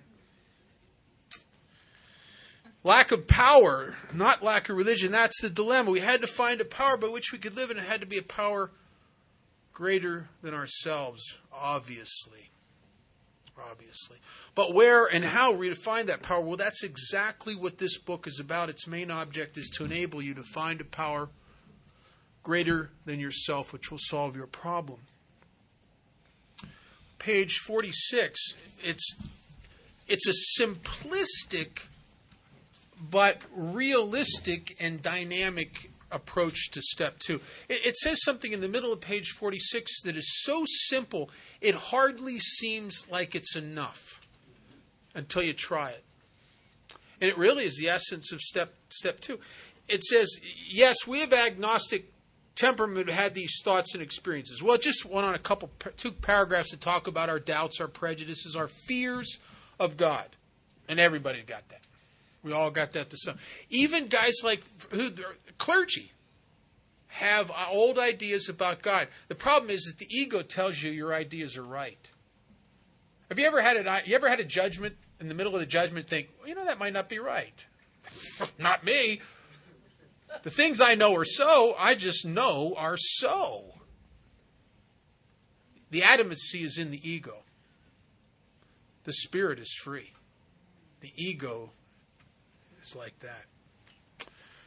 So, let us make haste, the book says, to reassure you. He found as soon as we were able to do 2 things. The first thing, it sounds so simple, and yet it's so difficult. The first thing it says is to lay aside prejudice. Well, I tell you, I carried prejudices into Alcoholics Anonymous for years that I didn't even know that I had them, because my prejudices don't seem like prejudice. It just seems like, well, that's the way it is. It's my emotional reaction to life. It's old ideas that are so entrenched in me, I believe them. Not only do I believe them, there's no room for argument. That's just the way it is. And I will position and conduct myself towards life and towards God and towards you based on those ideas, and I don't even know I'm doing it. So it doesn't say that they're wrong, these prejudices. It doesn't even say we have to give them up completely. Can I lay them aside? Can I get humble enough to almost be like a child that knows nothing? Can I come to the table with God with no preconceived notions, no judgments, no opinions, right or wrong, nothing, a clean, childlike state. Can I do that? It's very hard if you're like me. And I sit with the guys I sponsor, and I ask them, I have two guys doing this right now that are brand new. What are your prejudices? And I want you to sit and think about it. And we talk about it a little bit. And I'll tell you one common one, and it seems to be in every one of us to some degree, and you might verbalize it differently to yourself, but is that sense, that unconscious feeling that I really don't measure up to God's help. That feeling of unworthiness. That sense that if there was 5 billion people on the planet and God was going to help 4,499,499,999, he's going to leave a few out. I know what group I'm going to be in. Right? You know in your pit of your stomach, when you're alone in the middle of the night, you know what group you're in. And so consequently, I can't turn towards the light because I can't believe it would be there for me. I can't turn towards it. Scott and I and Linda and a bunch of other AAs and Al-Anons were over in Europe last summer. And we went to different cities, and one of the places we went to was Florence. And I was kind of there on this mission. There's a statue that I'd heard about that the year before I was over and looked, and I went in the wrong museums. I didn't find. And it's a statue by the sculptor Donatelli, and it's called the Magdalena. It's a statue of Mary Magdalene. A friend of mine from L.A. had seen it, told me about it. I really wanted to see it. So we do this research. We find out it's at the Opera Museum right behind the Duomo, and we get there, and I get a little over fixated on stuff. Like I get, and I get something in my crosshairs. I'm going after it. So there's a whole bunch of us show up. Within 2 minutes, I've lost everybody else in the group because I'm zipping through this museum on a mission to find this statue of Magdalena, of Mary Magdalene. And I going up these stairs, and I shoot into this one room, and there's this huge crucifix on the wall. It's life-size. Yeah, but it's a big cross with a thing with Christ, life-size, 6 foot probably, of Christ on the cross. I turn, and there's the statue of Mary Magdalene. And it almost stopped my heart. It's unlike any depiction of Mary Magdalene you'd ever see. Most of them you see with the very pretty woman with the long reddish brown hair and the flowing robes, and she's gorgeous. This is not like that. This is a statue of a woman who's scarred. She suffers from malnutrition. She's wearing rags. She has an expression of shame and self-loathing and hopelessness on her face, as if she'd been turning nickel and dime tricks on the back alleys of Jerusalem for years. Her teeth have been kicked out. And you can see the broken stubs of her teeth where somebody kicked them out. And she's standing there, and she's not praying. There's a hesitancy in her hands, as if she's afraid to go like this, like she doesn't deserve to go like this. And she's almost bringing her hands together, and her head is cocked, and she's looking up at something, and I don't know what she's looking up at first. And I look over, and she's looking up at the crucifix. And she has an expression on her face that is saying, this could be for me? For me? And I'm looking at her with her kicked out teeth and her hopelessness, and I'm weeping. Because she has captured my soul. Next thing I know, Scott and Linda and a bunch of other people are standing around. We're all weeping. Scott weeps at dog food commercials. I mean, I can cry reading the menu. I really can. And we're all crying, right? We're all standing around crying. And this is a public museum where there's tourists from all countries are coming through here. And they're like looking at these old Americans that are standing around weeping, looking at a statue of what looks like an ugly woman. But they don't see what we see. They don't see what we see. They see a statue of an ugly woman. We see ourselves. I have some pictures of that. If it doesn't do the statue justice, No, it anybody doesn't. wants to look at it during the break. And that is a prejudice that is That was so expressive for me of how my soul reached out. I'm going to tell that in a couple of minutes. That this could be for me. Somebody as unworthy as I am. Someone who's done the things that I have done. It could be for me. I got it. Excuse me. So we must lay aside our prejudice. What if you're wrong? Are you willing to be wrong? I tell you something. If you're one of those kind of people that can't be wrong, you're going to have a hard time with recovery.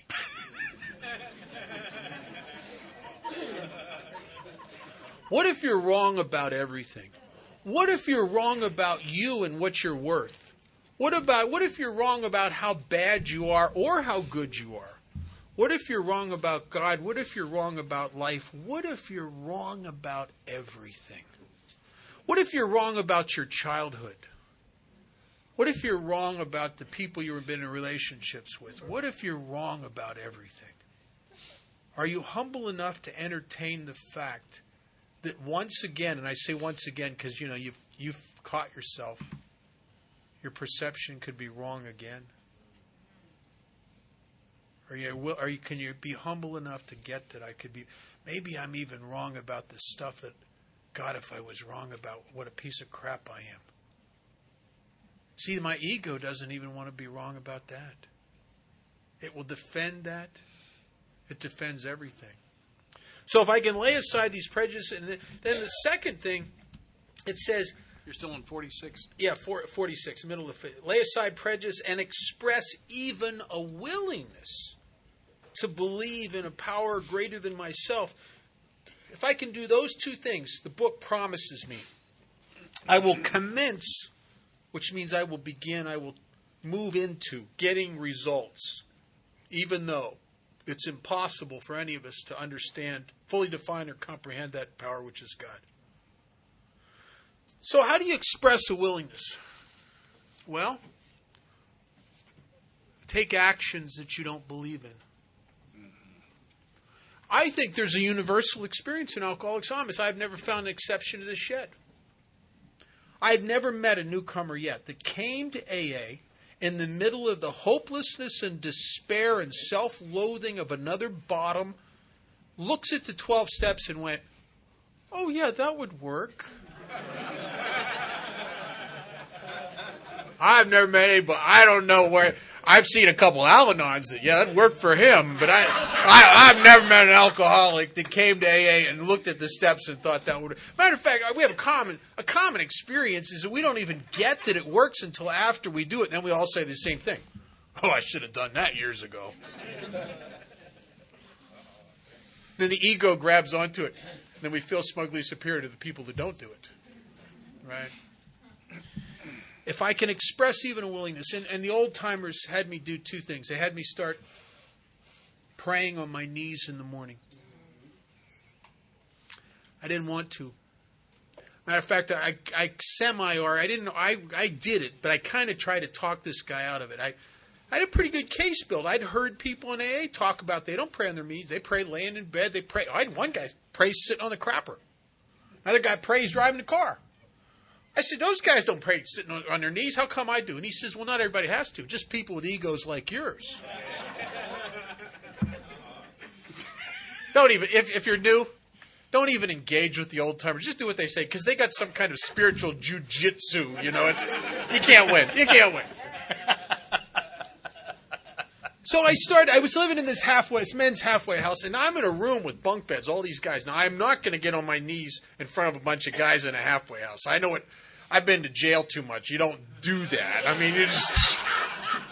that ain't happening. So I go in the bathroom, lock the door, take the throw rug, throw it up under the crack of the door so nobody can peek under the door and see me pray, and get down on my knees, and I feel like a hypocrite. Went and told the guy, I said, I feel like a hypocrite because I don't really believe in God. He says, you've been a hypocrite all your life. What the heck's the difference? And he went on explaining it to me. He says, your whole life you've been a flake. You said one thing, did something else. Just do it.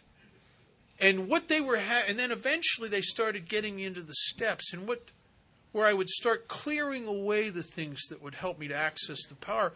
But what I was engaging in, I didn't know about it, and Scott talks about this sometimes, is what you could call a working hypothesis.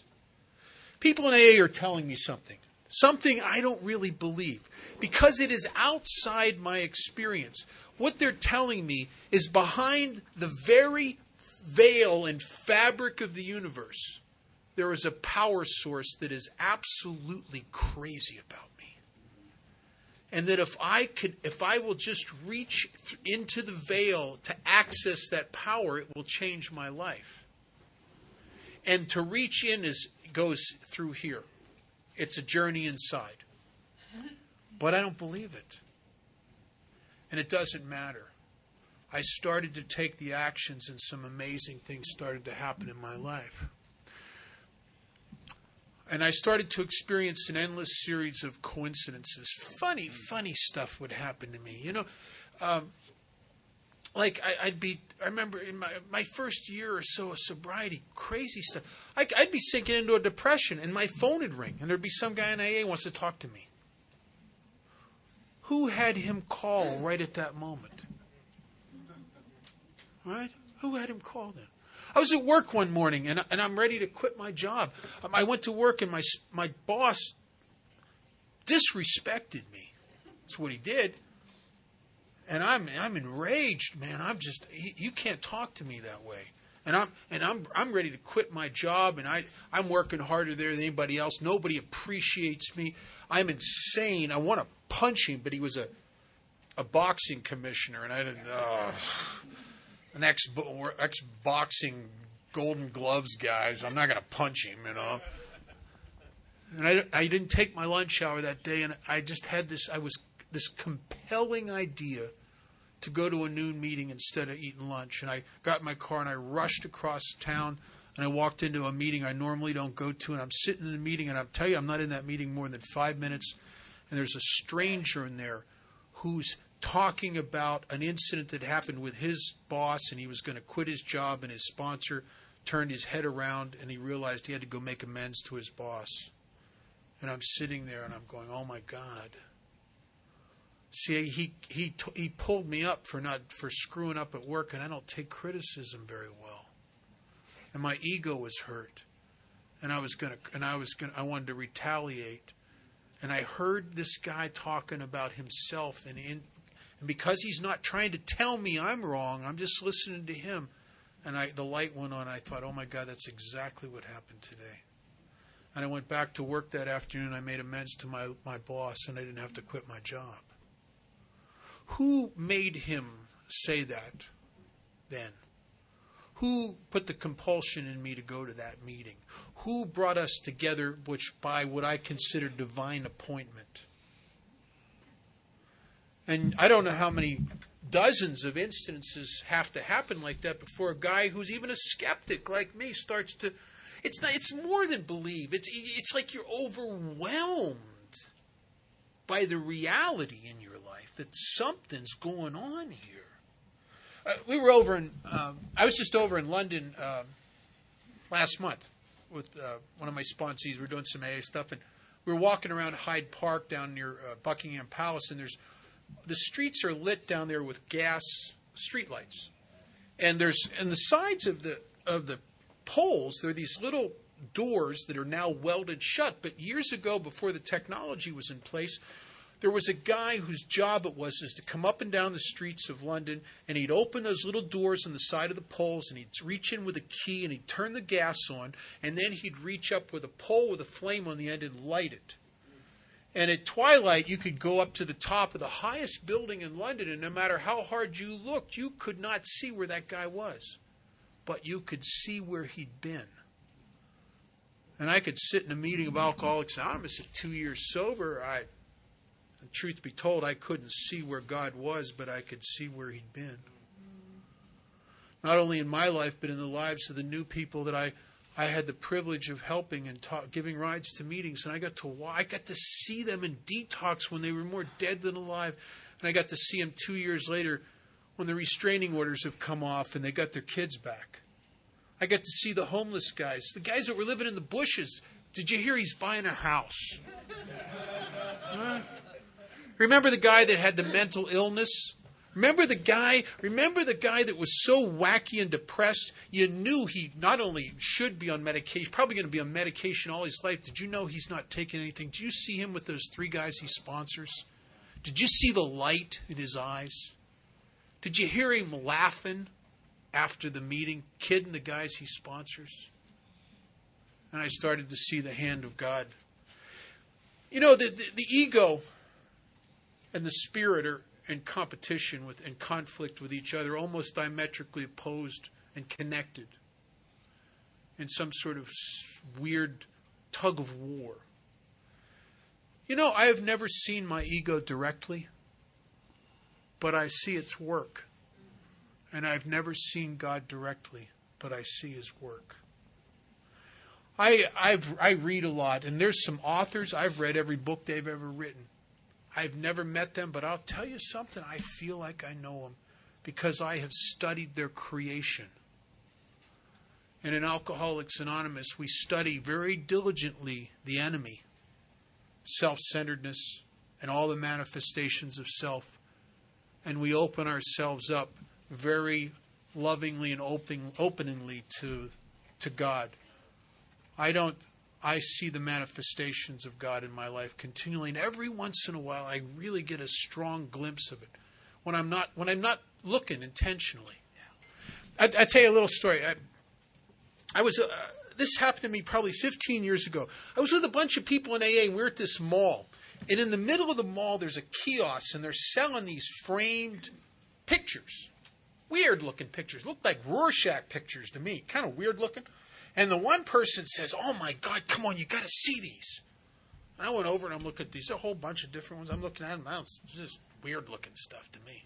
He says, "Don't you see it?" I said, "No, I don't see nothing." He says, "That's a ship. Did you see it popping right out of the picture?" "No, I don't see no ship." He says, "That's planets. That's the solar system. Do you see that?"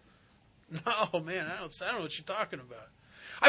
It almost felt like when you're a newcomer and people are telling you, "Oh, God's going to solve all your problems," you go, "Yeah, I don't know, come on.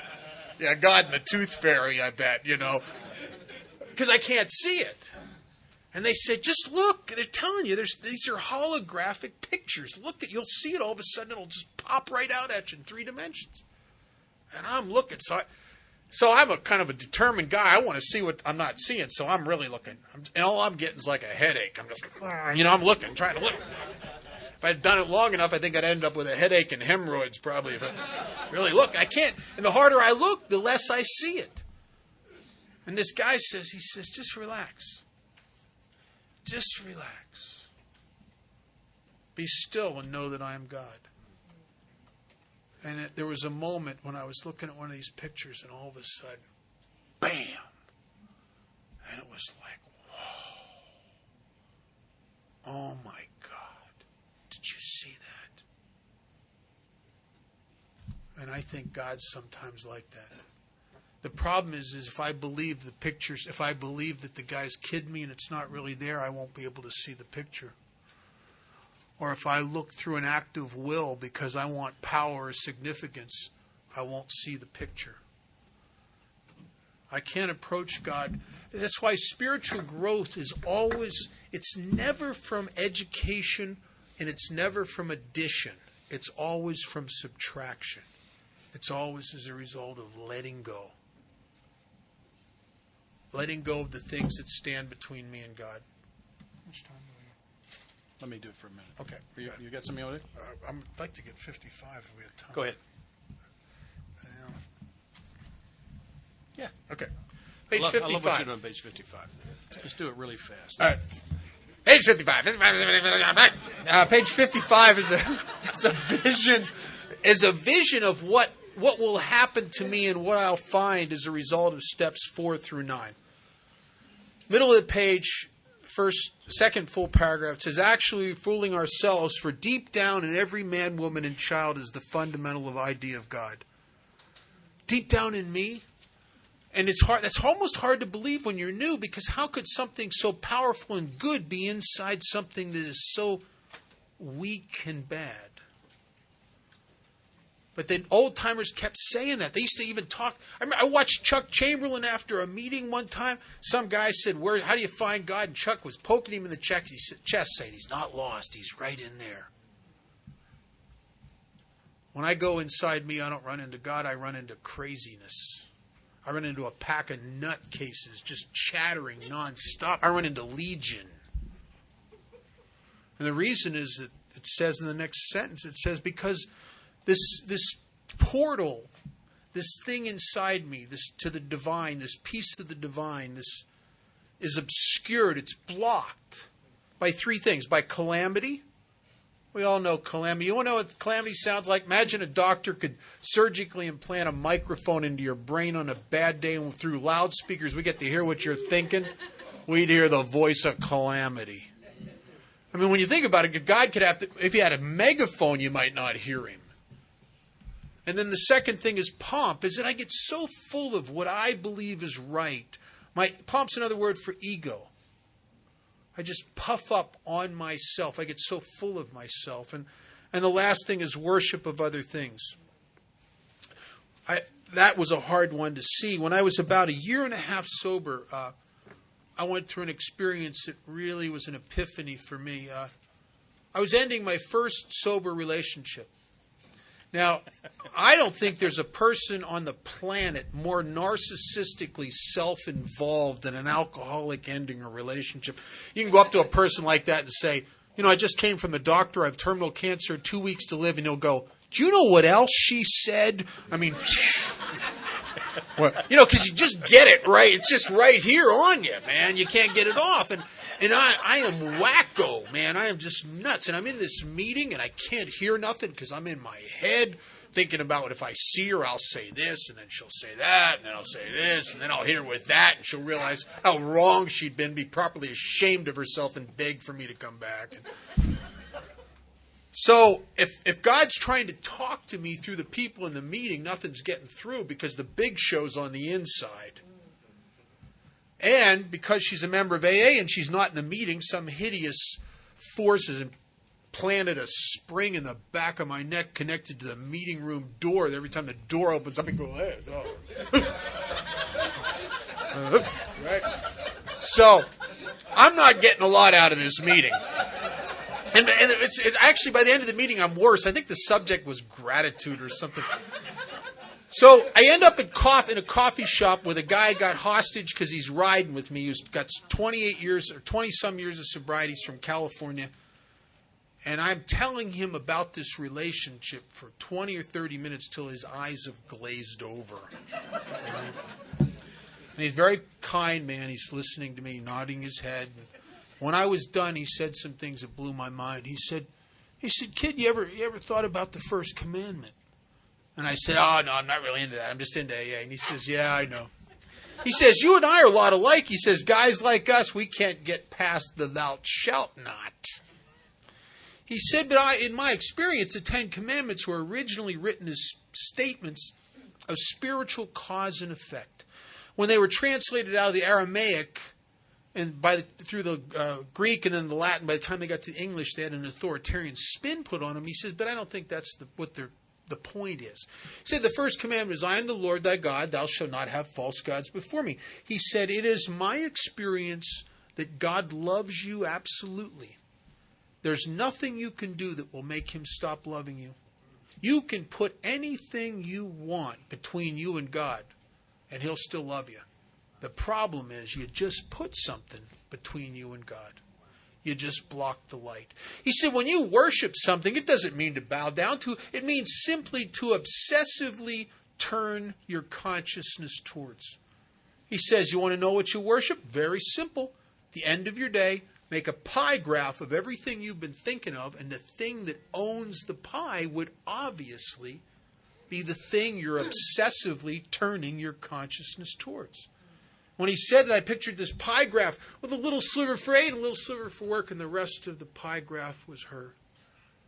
And all of a sudden, I knew exactly why I was so desolate, why my spirit was disconnected, and depressed because I put that right on me, and it was right between me and God. And why would I do that? Because everything I've ever put in between me and God has always been something that gave me an illusion of power. Like a relationship, the power to validate myself and make myself whole. The illusion if I'm loved the right way, I will be okay. Or money. You know, money's a great illusion of power. I need just enough money so I no longer have to trust God. And how much is that? That's about $1 more than you'll ever have. That's right. And real quickly, the book goes on to talk about this. We find this deep down within us. And then it says we only find it in the last analysis. It is only there that it may be found. That means after I've looked everywhere else. I came into Alcoholics Anonymous in 1978. My first 4 years of sobriety, I dabbled with the steps. I wrote 2 inventories. But it wasn't until I was 4 years sober that I understood how to put the process exactly in the book in my life. And I stayed sober literally by 12-step work my first 4 years. And I'll tell you something, that'll keep you sober. It won't make you happy, but it'll keep you sober. And I went to 2 hospital institution meetings a week. I did it all. And I'm screwed up, and I'm fighting depression and anxiety. I went through 9 jobs in 4 years. That tells you a lot about my spiritual condition right there. And every day I go to a meeting. At least I was going to 2 meetings a day. And every day I went to a meeting at Alcoholics Anonymous, and I'd hear them read something. They read it every meeting. And here are the steps we took, which are suggested as a program of recovery. You know, I need a motorcycle. Here are the steps we took, which are suggested as a program of recovery. I need a better girlfriend. Here are the steps we took, which are suggested as a program of recovery. I need a better job. Here are the steps we took, suggested as a program of recovery. I need more sponsees. I need to be DCM. I need to be conference chairman. I need to go to more meetings. Here are the steps we took, which are suggested as a program of recovery. And I got to the point Chamberlain said where you get to that place you can no longer put anything between you and you. Scott? I just love the way you tell that stuff. Thanks. I'm going to tell a story. I flew for the Air Force for 5 years, and we were in New Zealand, and we did an 8-hour leg back to America and Samoa. We took on fuel, took off out of Samoa, going to Honolulu, and there's nothing but water in between. And halfway across, we got into the new fuel, and it had water in it. At our altitude, it's minus 50 centigrade. And the water freezes in the fuel lines, and jet engines about so big do what we call compressor stall. And it shakes the whole airplane, terrifies everybody on board. And we get about 90 passengers on this beast. And we can't maintain altitude. And we get down into warmer air, we can run the engines, but we don't have gas to make Hickam at this altitude, and we already can't go back. Jet engine is much more efficient at higher altitude. So we climb back up, and we can't get the engines running. We come back down. Worst thing you can do for gas mileage in a jet is this, and that's what we're doing. And for 4 hours that afternoon, we thought we were putting a 300,000-pound airplane into the Pacific Ocean. That's not what we filed for. It's not what the paperwork said. And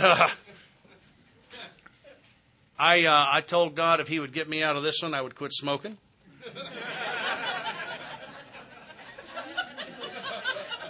I'm just warming up. You know I am. Quit drinking. Quit visiting ladies I wasn't married to. Go back to church. Might build some churches. I don't leave anything in the bag on this one.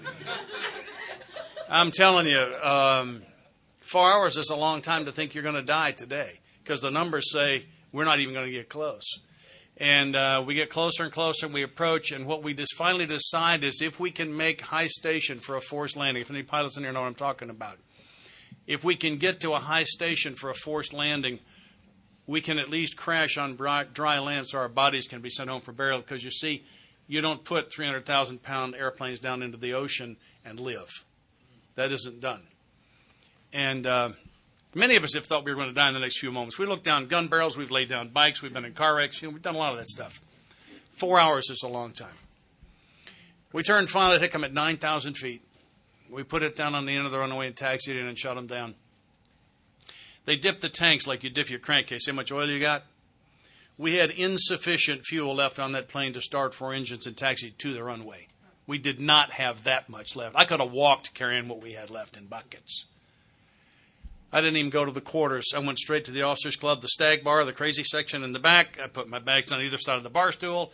I said, Mai Tai, the big one, pack of smokes. And I look at it through these eyes that you've given me, and this is what I see. In those days, those times that I prayed, I had the standard pre-AA prayer. See if you recognize any of these. God, please help me pass this test I didn't study for. Anybody? This one can be done for either gender. Please don't let her be pregnant. And the one that I used to do on the prayer rug. You know the prayer rug? It's that half moon of carpet they put around the commode for you to kneel on. I was invited by one of our boys, His knees were all torn up from that Therese. He said, we ought to. And so I'm in there in the prayer rug, and I'm bringing it up, right? And I would pray what I call the pre-AA prayer. Right, we're going to do it together now. Come on. All right, play with me. I'm going to do the first line. You're going to do the second line. Are you ready? God, get me out of this. I'll never do it again. Blech. Which is alcoholic for amen. Right? That's right, Sal. So that's the kind of prayer. And when I look, I'm back on that airplane now, and we just were saved. And I look at it. In those days, those few times that I prayed, I was trying to make Him my God. And what you've taught me here is how to make me His man. I found that God's very difficult to train. I try to lie. Big fella, take a knee. Here are your instructions for the day. I'm still your line. Yeah. I know you've been running the universe for several billion years, but Scott's here now, and I think you've missed some fairly important points. And I'd like if you would you might want to make some notes here. And when I go to God with a shopping list, that is exactly what I'm trying to do: is train God. See, I had it backwards about who's supposed to be in charge. I'm not real quick, and I want to tell a story. I was put in treatment on June 28th of 1984, which was my 41st birthday. My AA and sobriety date are the same. My belly button are the same. And I was not happy. I had a senior business partner who said, you're going to treatment right now or you're fired. He was a communicator. He could just make it clear for you. You see how a man like that might become a senior partner. Could be able to just crystallize it in your mind for you. And he put me in treatment for a problem I didn't have, and he wanted me to overcorrect. And that's not why I stayed, but that's how I got there. And I didn't believe I needed to be there. I also didn't sleep the first 3 nights I was in treatment. I could afford my addictions. And I'm laying there the 4th night, and I know I ain't going to sleep again. It's lights out at 11. I got to stay in that bunk until like 6:30 or 7 in the morning. Short potty breaks, but that's it. I got to be there. The lights are out. Some of you may recall, if you're not drinking and you ain't sleeping, it stays dark a long time, and man, it goes on and on. And I'm laying there, and I'm going to describe what happened to me, not what I did, but what happened to me. And I'm laying there, and I saw my life like you might see a series of short movies. Not if you've had a near-death experience, I want to hear about it. I'm fascinated by those. One of my mentors had 3 of them. But this was over a long period of time that I saw my life. And I've always given myself credit for my intentions. I may be the best intended person you'll ever meet. I have some magnificent intentions. And my favorite one, I used to do close-up magic.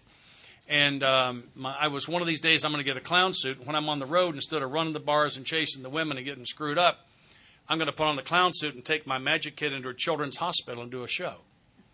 I think you would admit, take a pretty great guy. I haven't done it yet, by the way. Take a really, really great. And one of these days, that's what an intention looks like. Our 3rd step talks about a decision.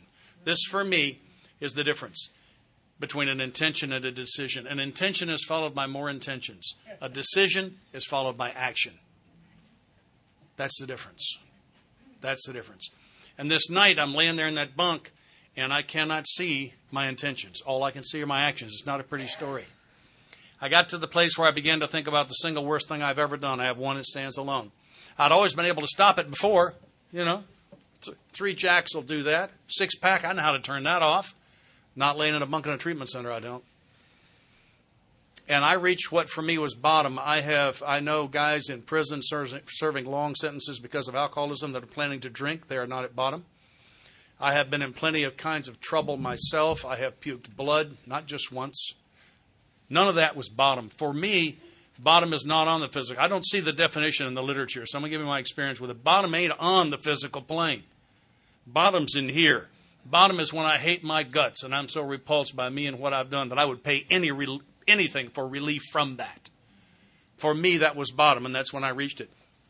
And at that point, this part of me screamed. This did not happen up here. This part of me screamed, and I cannot explain that to you, to a God I don't think I believed in. And it was, God, forgive me. It was like that, but it was in here. And what I'm going to tell you now all happened in the next second. Suddenly, there was this magnificent light shining just on me, on my bed. It was illuminating the room, but it was shining on me. There was a physical sensation similar to the one when the dentist finishes taking x-rays of your teeth, and they pick that protective blanket up off of you, that lead line thing, something very heavy. There was something heavy laying on my body all the way. I'm laying on my back, and it's laying all over me, and I'm not aware of it until in that instant this thing flies off of me. And I feel so light physically that I believe I'm going to float off the bed. That's what it feels like. With my eyes closed, I can look around and see that room in better detail than I can see this one right now. Can't explain any of that. That's what happened. And I knew in that moment that there's a God. That God has the power to forgive me, and I am forgiven. I used to say He forgave me then, and I hope I don't offend anybody. I may, but I hope I don't. I don't know that God forgave me then. I don't know that He ever judged me. I know that I received the forgiveness then. I don't speak for God, and I'm not comfortable around people that do. But I know I received the forgiveness in that moment. And I lay there in the presence of infinite love, and it felt so good it almost hurt, and I can't explain that either. Behind me, and I'm laying on my back, behind me there was a partition that looked kind of like a stucco wall, went up about 6 or 8 feet, and it was the width, maybe 5 or 6 feet on either side of me. And there were different colors of glass stuck in it at intervals in different shapes. And the light was coming through them and over it. And He was right there. And I've come to believe that that wall was there because somebody as sick as me can only stand so much love. And I say it felt so good it hurt. And I think if there had been any more, it might have damaged me. And I can't explain that either. But that's what I believe. And I lay there in the presence of infinite love. And I think I took the first 3 steps in that moment.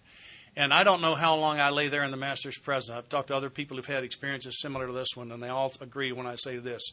What we call time does not exist in that presence. I see some other people nodding. I'd love to talk about it. And I don't know how long. I was there a couple of seconds or a couple of hours. I do not know. I'm not aware of anything else that passed between us. But there was a great healing that happened for me there. And after that, I must have slept because the next morning I woke up, and that was the first time I'd had that experience in several days. I'd just been laying there all night the other nights. And I woke up wanting to be one of His guys. And that was my first experience, my first spiritual experience. And a lot of people feel like they've been robbed because they didn't have one of those. This is page 12.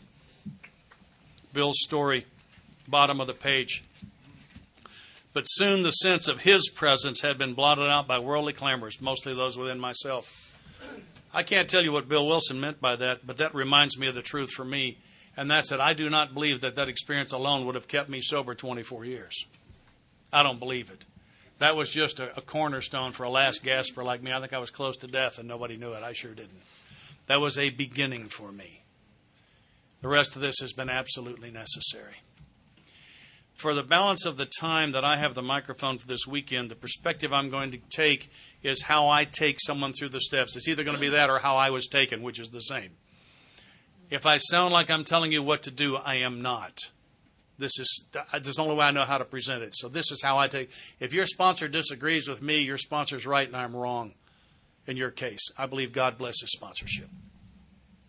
So you can't use anything I say to argue with your sponsor. And I mean that. I mean that with all my heart. And what I do is I get them to page 60 and begin with A, that we were alcoholic, could not manage our own lives. 2-part. Okay, are you an alcoholic? The characteristics we found are that that once you start drinking, you have little control. In other words, you get drunk accidentally. Or you quit forever and mean it and don't stay quit. And the third one, of course, is you have occasional minor problem staying tight with the truth, like always. So I want to hear examples on that. Tell me about when you got drunk the night before you had something important to do. I used to get drunk the night before going to fly acrobatics in a high-performance airplane. The Thunderbirds flew one of the planes that I flew for 7 years, and we did almost everything they did. Right? I'm going to pull 5 to 7.5 G's tomorrow morning, started at 7:30. I don't plan to get drunk the night before. I plan to have 1 or 2 beers and hang out with the boys for a couple hours. Right? And I start drinking, and you know the story. And I'm doing those acrobatics with those god-awful hangovers day after day after day. I want to hear how you got drunk by mistake. I want to hear about when you puked your guts out and quit forever and meant it. Or she quit you, or she left you, or she caught you, or you were sat in the back of the police car, or the judge said. I want to know. Tell me about it. And I think for a new guy, the longer he talks on this, the better it is. Because he needs it. What he's doing is setting his own cornerstone. All right, now I want to hear about your life's unmanageable. Right? Parole officer said, what? Divorce will be final when? Fired from what? I mean, talk to me. I want to hear what happens when you manage your life. Let's talk about it. Let's just talk about it. And I say the longer we go with this, the better. And then B, that probably no human power could have relieved our alcoholism. Well, who tried? Cops, courts, wife. Oh, forgive me, I forgot where I was. Wives, siblings, psychologist, psychiatrist, high school counselor. Who tried? Let's talk about that. And I'll tell you, I can't relieve your alcoholism. With that history that you just gave me, is it logical to deduce that no human power is going to be able in the future to relieve your alcoholism? Is that true for you? And at this point, I want to go to something I think is one of the most powerful concepts we have. This is page 12 in Bill's story. And I try to see this scene. Here's Ebby Thatcher. He's got 90 days sober in the Oxford groups. He's talking to Bill Wilson, who's drinking. I'm sure Bill wasn't argumentative as a drunk. Yeah, right. Good chance on that, right? And I can see Ebby mentally throwing up his hands and saying, why don't you choose your own conception of God? I can just hear him saying it that way. What a powerful concept. What an invitation. Why don't you choose your own conception of God? The concept is so important that they tell us again on page 93. The exact same thing, about 4 lines down in 93 in the chapter, Working with Others. Stress the spiritual feature freely. If the man be agnostic or atheist, make it emphatic. He does not have to agree with your conception of God. He can choose any conception he likes, provided it makes sense to him. Twice we've invited you to choose your own conception. So what I want you to do now is I want you to lay down what they told you, and I don't care who they are or how qualified they claim to be. We're putting that away. We're also putting away, not forgetting it, but we're laying it aside for now. We're going to lay aside also what you believe and what you think you believe, because you may not even understand what you believe. Let's put that away, and let's ask you to choose a concept. We're going to make notes. I want single words and short phrases. What characteristics would you like God to have? Not what do you think, what would you like him to have? So we start talking to him. He says, okay, I need one that's forgiving. I say, okay, I'm going to make suggestions. If you like my suggestions, take them. If you don't take them. And I say, forgiving was insufficient for me. I'm too guilty for that. I needed a God that was eager to forgive. They'll say powerful. I say, yeah, I got to have one that's all powerful, more powerful than I am. Bill Wilson worked real hard not to use the same words over and over. Most of you know about step 6 and 7 and all that. Part of what Bob read on page 45, in 9 lines, the word power appears 6 times. Not lack of religion, not lack of intelligence, not lack of knowledge, lack of power. Okay, so I got to have a powerful God. How about one that's gentle? How about one loving? How about one with a sense of humor? I want a God that laughs, don't you? I mean, look at the duck-billed platypus. Did that work for you? Huh? If not, look around the room. How about creative? Huh? How about a God that's on my side? A God who wants what's best for me, and by the way, he knows what it is, and I clearly don't. How about one whose will is a good deal? I got here terrified there might be a God. Well, Mama, why'd Grandma die? Well, it was God's will. Well, sounds dangerous to me. In addition to which, I've been told that if I'm even thinking it, I'm going to hell. And I'm not only thinking it. Right? I mean, so I got some things that need to change here. Say, and then I tell them what Bob mentioned before, is I'm not going to ask you to believe this. All my life, religious people say, believe this. Well, how? Well, just believe it. Well, how? They can't tell me and I can't tell you. Here's a gift from my home group. I can tell you what faith is. Faith is hope with a track record. I can ask you to hope this is true. Why don't you hope this is true? Guilty as you are, why don't you hope that this God is eager to forgive you, has the power to take over and make it work, is gentle, loving, has a sense of humor, is creative, is on your side, who wants the best for you and knows what it is. Why don't you hope that's true for a while? And we're going to do what the scientists call a working hypothesis, and that means we have reason to believe something may be true. We are now going to apply it to all cases and just see what happens. Then ask you to believe it. I ask you to put it on the road. How do you think you'd conduct yourself if you believe that? Well, let's conduct you that way for a while and just see what happens. And the reason we have to believe this may be true is we have bracketed my concept of God. And my program is working, or at least you think so, or you wouldn't ask me to sponsor you. It's one of the most powerful concepts, I think, in the book. Bob, you want to tell them about the rat? Okay. I was a relapser for 7 years. And, oddly enough, my last drunk was not my worst one. I had some prior to that were horrific. I mean, and I think a lot of us function off this delusion that there's some sort of ultimate bottom, that when I hit the ultimate bottom, it'll be so horrendous and so horrific that I'll be catapulted into sobriety. Never drink again. And it never happened. And yet after I got sober, something had changed in me. And I was taking actions that I never took before. I wasn't arguing with the people in AA when they said do something. I just did it. And my life was starting to change. And I'm going to... In the book, it talks about getting to on 152, it says, we get to a place where we can't imagine life either with alcohol or without it. I am in a trap I can't spring. It calls it the jumping off place. It says that we'll know a loneliness such as few do and will wish for the end. In 1978, I tried to take my own life. I tried to take my own life for a couple reasons. One, as a doctor in a detox had screwed me up. He told me that I was in my 20s. He said I was young enough and healthy enough that maybe I could go on like this for 5 or 10 more years. And I'm on a bridge with a bottle of Richard's Wild Irish Rose because I'm telling you, that ain't going to happen. I'd rather be dead. And I'm on the bridge not because of the shameful things I did, and I had a wealth of that. I'm on the bridge because I'm stuck. I don't understand what's happened to me, but I can't jumpstart the party, and I know it is over. I know I've wrung every ounce of fun out of it, and now I drink in abject misery and self-pity, and yet I can't live without it either, because abstinence is a bleak, long, gray tunnel that feels like I'm doing time, and I'm stuck. And I tried to kill myself, and I couldn't, because I'm a coward. I was afraid it might hurt, I guess. When you think, they used to call Alcoholics Anonymous the last house on the block. When drinking is awful and not drinking is awful and you can't kill yourself, there's not much left except AA, really. It really is the last house on the block. And a guy gave me, people in AA, I came off the street, so people in AA were very kind to me, and they gave me clothes to wear. And one guy gave me a box of old books he'd read because he heard me say I like to read. And I was reading a book one day, and it wasn't a recovery book, not a self-help book, not a psychology book. It was just a novel.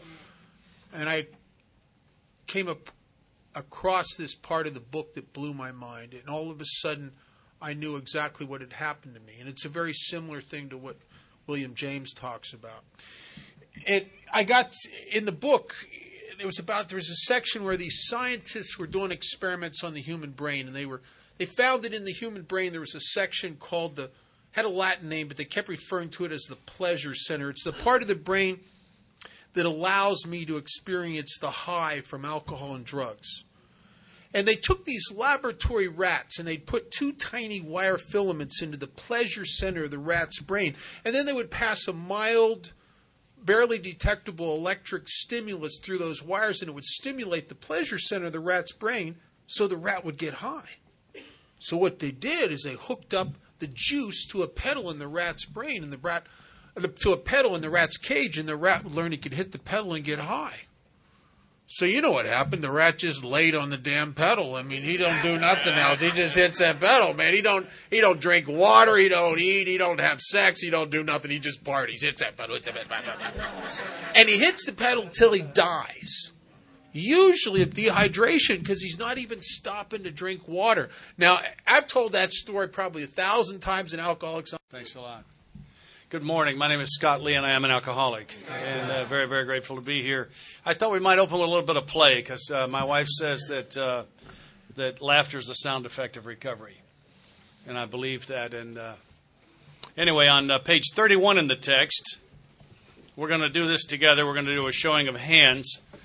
Despite all we can say, many who are real alcoholics are not going to believe they're in that class. By every form of self-deception and experimentation, they'll try to prove themselves exceptions to the rule, therefore non-alcoholic. If anyone who is showing inability to control his drinking can do the right about face, drink like a gentleman, our hats are off to him. Heaven knows we have tried hard enough and long enough to drink like other people.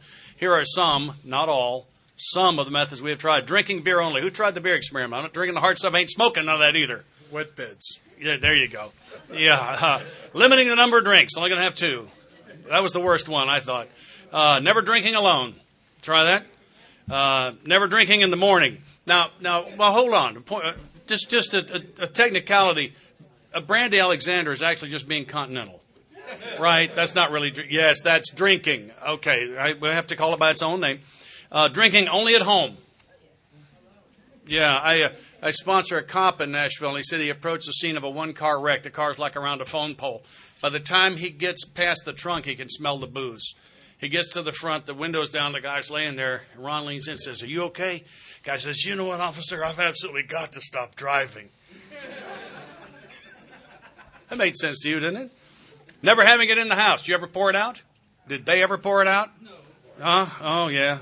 Okay. Never drinking during business hours. Now, technically, lunch is not business hours.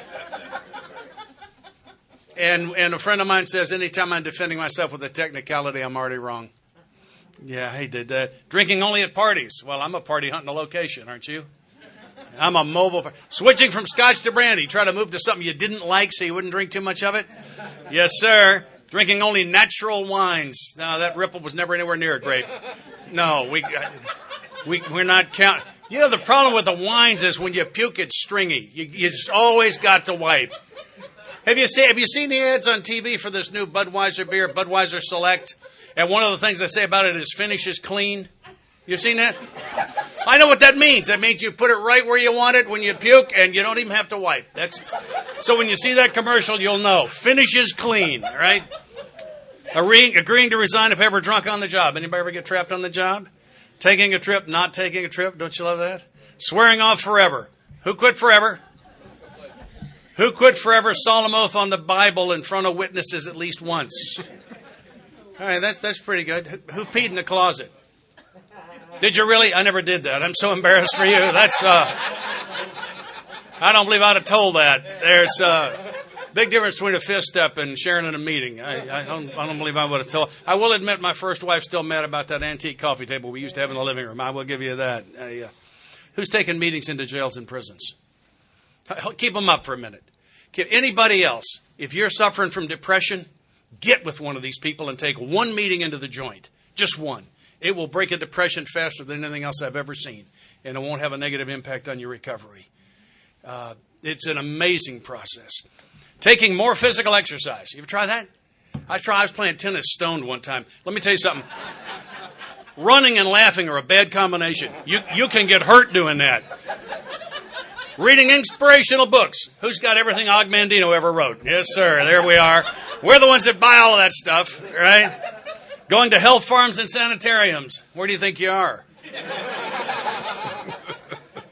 Accepting voluntary commitment to asylums. I was actually captured and put in the asylum. I didn't volunteer. We could increase the list ad infinitum. It's Latin. It means forever. I thought it was kind of an interesting point. Page 60. We talked last night about a God concept, this idea of let's choose one, and what those characteristics might be. So A, he convinces me he's alcoholic and can't manage his own life. B, no human power could have relieved his alcoholism. None did in the past, none can in the future. And before I go to C, I want to establish a God concept that can work. And I think that was so important to do that piece. And it says, there's an interesting thing actually at the top of page 57. It says, save for a few brief moments of temptation, the thought of drink is never returned, and at such times a great revulsion has risen up in him. I'll tell you what, that's a sane reaction for a guy with my kind of history.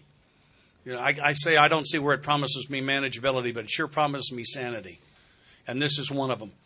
It says, seemingly he could not drink even if he would. God had restored his sanity. Sanity of action. Sanity of action. What is this but a miracle of healing? Its elements are simple. Circumstances made him willing to believe. In a case like mine, it means he worked himself into a crack he could not lie his way out of. Right? Circumstances made him willing to believe. He humbly offered himself to his Maker. Then he knew. It doesn't say he said, get me out of this and I'll never do it again. Or, God, do all of this and I'll, I'm praying to, some of you are old enough to remember it, praying to the great Monty Hall in the sky. Let's make a deal. Remember that show? Let's make a deal. Yeah, I was always trying to do that. But he didn't ask for help here. He didn't say, give me some help. He said, take me. Carte blanche means white paper. When I give somebody carte blanche, it means I signed the bottom blank and hand it to you and you fill it in any way you want to. That's what this is. Take me. Then he knew. Even so, as God restored us all to our right minds, to this man the revelation was sudden. Some of us grow into more slowly. Here's one of the most powerful promises in the book, I think. But he has come to all who have honestly sought him. When we drew near to him, he disclosed himself to us. A friend of mine says that the analogy is God's a little bit like the mother of a 3-year-old playing hide and seek with her child. Where does she hide? She hides where the child can find her. All that child must do is seek. This is my heavenly parent. And I don't have to find him. I just have to seek. Page 60. See that God could and would if he were sought.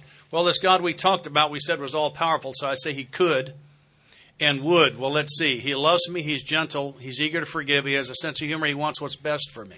I'd say he would. And if he were sought, not found. Item 1, God is not lost. Does not require to be found. But simply sought. And I wish, just for myself, when we read this portion in the meetings, we'd pick up this next phrase. It says, being convinced we're at step 3. Convinced of what? A, B, and C. Are you convinced of A, B, and C? Welcome to step 3. Which is that we decided to turn our will and life over to God, as we understand. It doesn't say over to the care of God. It says over to God. In the short form of the step, it says over to the care of God. And I don't have an editorial on that, but I do observe it. But I do observe what my sponsor told me. That step 3 is clearly not where we turn our will and lives over to God or over to the care of God.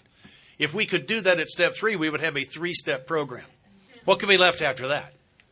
This is where we decide to do that. I learned this from Bob. The word decide comes from the Latin verb scisere, which means to cut. It's the same root word as the word for scissors or incision. A decision, I cut away the other options and act upon the one I have decided. That's what the word means. So step 3 is where I decide to turn my will and life over to the care of God or over to God. Pick one.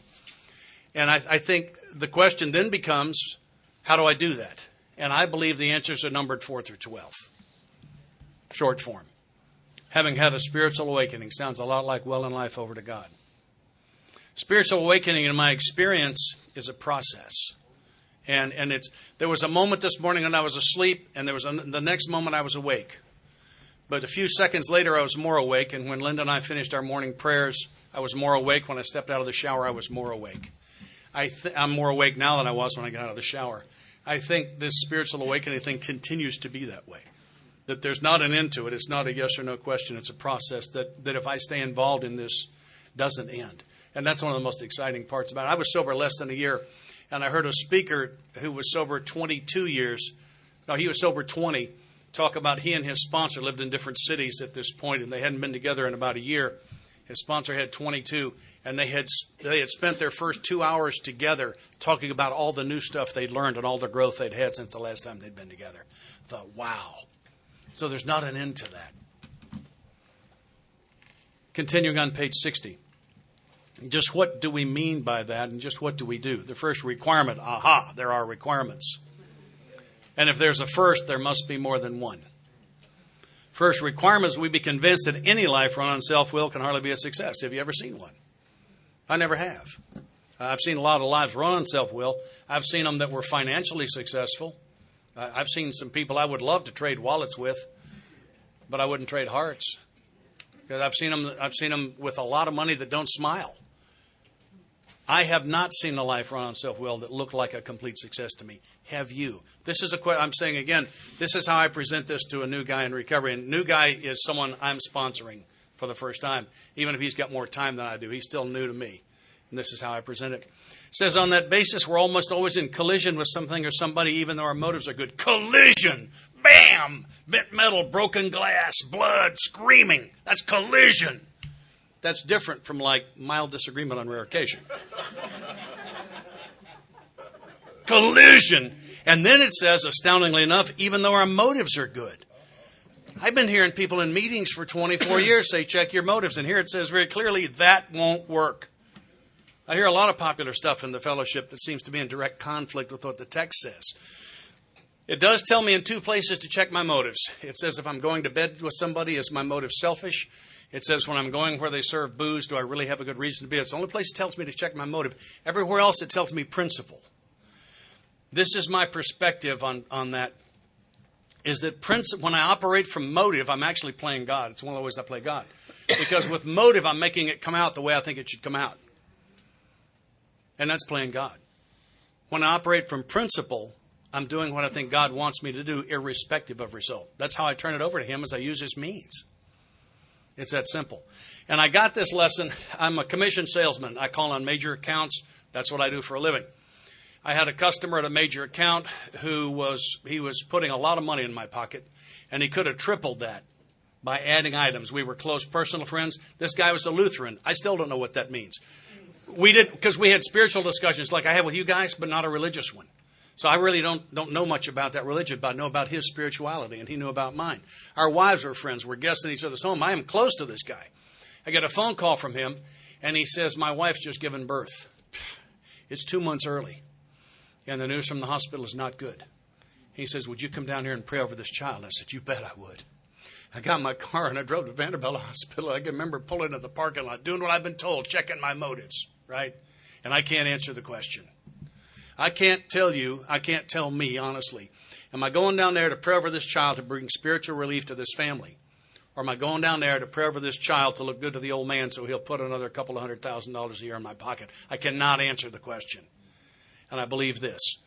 When I can't get an answer, one of two things is in place. I've either asked the wrong question, and the right question on the wrong day is still the wrong question. Or it's okay that I make a mistake here.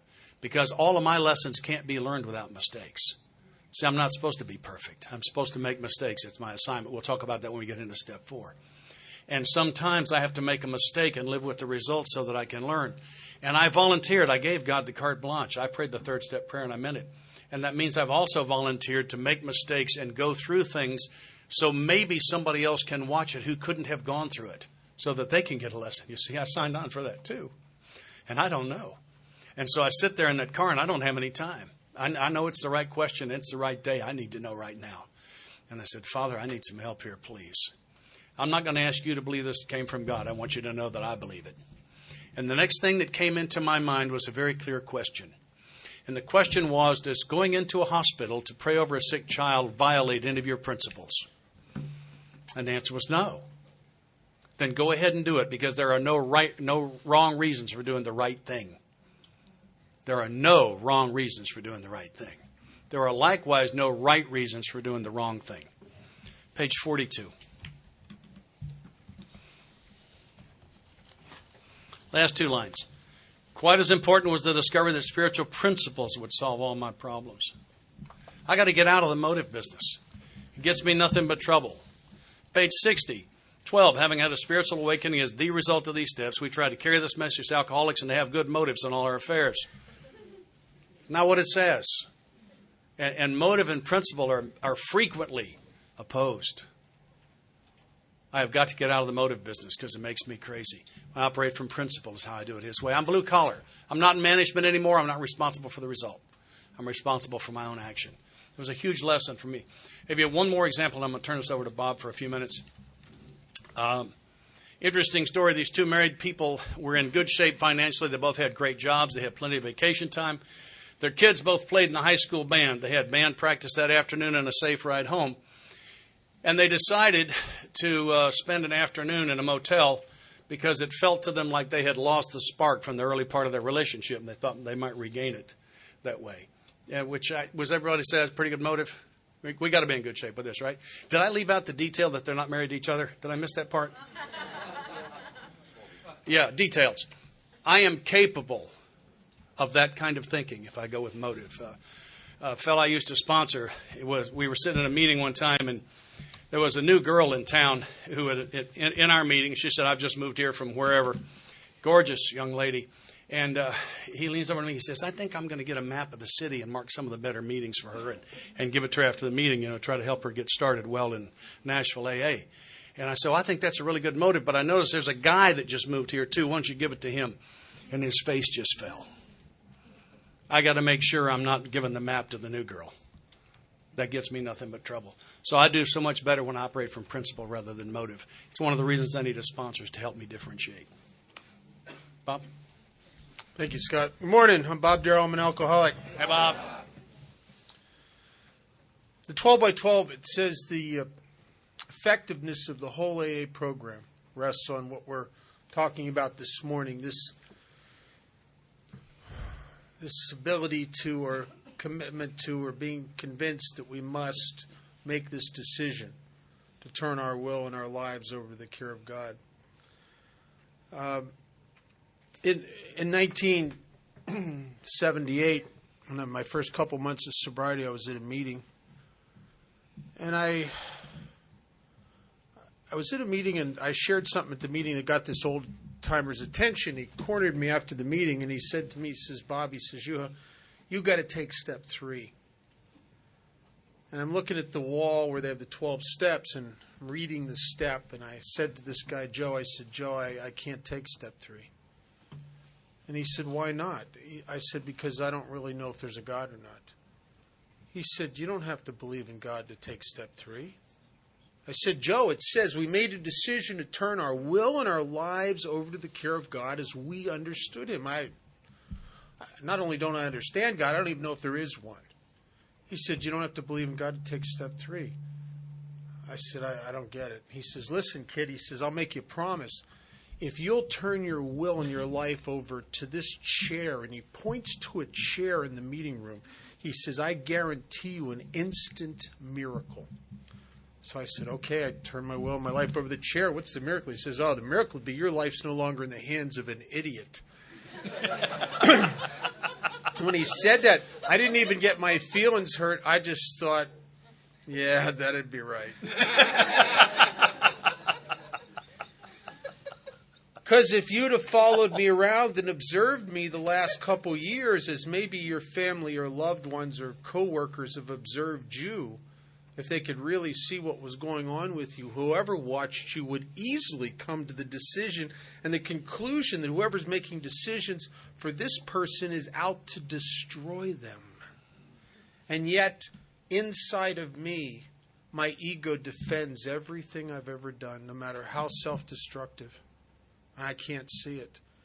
In 1978, after 7 years of relapsing, when he said that to me, there was no defense. I didn't defend myself. My ego had been pushed out of me just enough that I was able to go, yeah, that'd be right.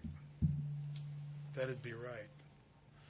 I think to move closer to God is not to move closer to God so much as to move away from me. Right? And this whole thing is moving. It's my friend Sandy says his sponsor told him, he says, why don't you just turn your will and your life over to whatever will take it? Just like...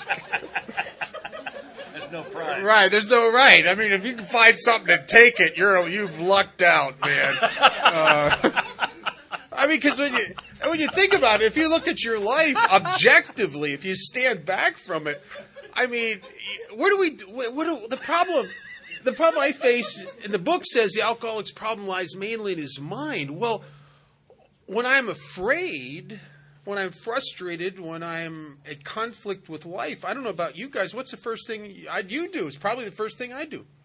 Think. I turn towards the source of the problem, trying to get an answer. Right? Einstein said one time that a mind that creates a problem cannot solve it. And I am the source of all my problems. And I was very lucky to have gotten just enough of me kicked out of me that I didn't defend myself when people in AA said something. I was the defender, the explainer, the justifier, and the rationalizer. And I was able to stand there and when he said that and just go, yeah, you're right. I've had 2 problems with step 3, minor problems, step 1 and step 2. Basically. When you got step 1 and step 2, step 3 is automatic. There's nowhere else to go. There is nowhere else to go. You'll turn your will and your life over to a chair, anything, because you're stuck. And you can't fix it. Nobody else can fix it. You've tried everything on the horizon, and here you are. There's nowhere else to go. I think sometimes the ABCs, if you got I think A plus B equals C sometimes. If I really get that I was alcoholic and I could not manage my own life, and I am, as the book says, being convinced, if I'm convinced of that, and I'm convinced that no human power, if I got both of those things, what's left? Maybe there better be something that could, and I'm better seek it, whatever it is. There's nowhere else to go.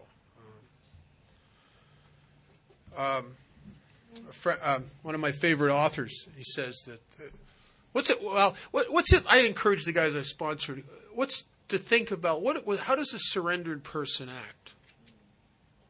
Get a vision of that. Because there are going to be times when your head's attacking you, you got to act like that guy, not you. Right? How does a surrendered person conduct himself in life? How would I respond to this scary situation if I really knew that I was in the hands of God? How would I respond? One of my favorite authors says that I travel a lot. You know, when you travel a lot, it's like, I think the airlines create forced surrenders periodically. I mean, you don't have much choice, right? And Kurt Vonnegut, in one of his books, said he said that unusual, last-minute, drastic changes in travel plans are dancing lessons from God. Am I able to go with the flow? I can measure my distance from my surrender sometimes by how willing I am to change me to fit the things that are occurring that aren't my idea and I don't like. I can measure if I'm the guy who's angst over that. Well, that's a measure of my distance from God and my distance from my own surrender. I came to Alcoholics Anonymous with this. In our book, it talks about our spiritual kit of tools that have been laid in our feet. And it's laid at our feet because I got one. My toolkit has 2 tools, a hammer and a crowbar. Right? That's all I got. And it's maybe some duct tape if you'll sit still. I mean, that's about all I got. And I've had to pick up some different things. It's funny how in 1978, my abstinence was so much less painful than every time I got sober before. And what I've discovered is that pain does not come from change, it comes from my resistance to change. That's what pulls at me and hurts me. Is that as life is moving, the flow of life and God's will is moving me in one direction and I'm trying to go the other. That's very, very painful. Page 62, one of the most, and to me was one of the most crucial paragraphs. My sponsor got on a kick for a long time in my early sobriety where it seemed like whatever I asked him, he would say, well, just go read page 60 through 63. And now what I learned over the years is I have the guys I sponsored take a pencil and go through that part of the book and cross out all the plural pronouns and put a first-person pronoun. So in other words, in the ABC it says we were alcoholic. No, I was alcoholic and could not manage my own life. And I haven't changed it to first person. Because when I first started reading this, it's all in the third person. So it's like about you. Right? And I could see it was about you. I could see there were people in AA that were self-centered and they were trying to run the whole show. I mean, I could really see that very clearly. I figured my sponsor wanted me to read this so I'd know so I could straighten you out. And it's funny, there's a line in the 12 by 12 that says that we will be quick to see our defects in others and slow to see them in ourselves. And one day some magic happened in my life, and sometimes spiritual magic happens when spiritual principles meet spiritual pain. I was having one of those kind of days where I was getting crazier and crazier by the minute. One of those kind of crazy days where there's nothing really big going on to justify the angst that's occurring inside of me. But it's one of those days where I go to work and the customers are just kind of annoying. You know what I mean? They're all very self-centered. They all want a lot of attention. You know what I mean? And my boss is just very... he doesn't understand all the things I do for him. I'm not really appreciated. I can see him. He's taking advantage of me. I'm working harder than all the other employees there. And as the day goes on, every little interaction with someone is like a tightening of a spring in the pit of my stomach. A little tighter. I get off work and I'm secretary in a meeting that night. And I have to stop by the grocery store to get some styrofoam cups for the meeting. I'm in a hurry. I'm meeting a new guy at the meeting, so I'm kind of on a mission from God. And I go to the grocery store. I get the styrofoam cup packet. I get in the 13-item or less line, that express line, and there's a woman in front of me with 15 items. I counted them twice. The second time I'm counting them, I'm pointing at each item, right?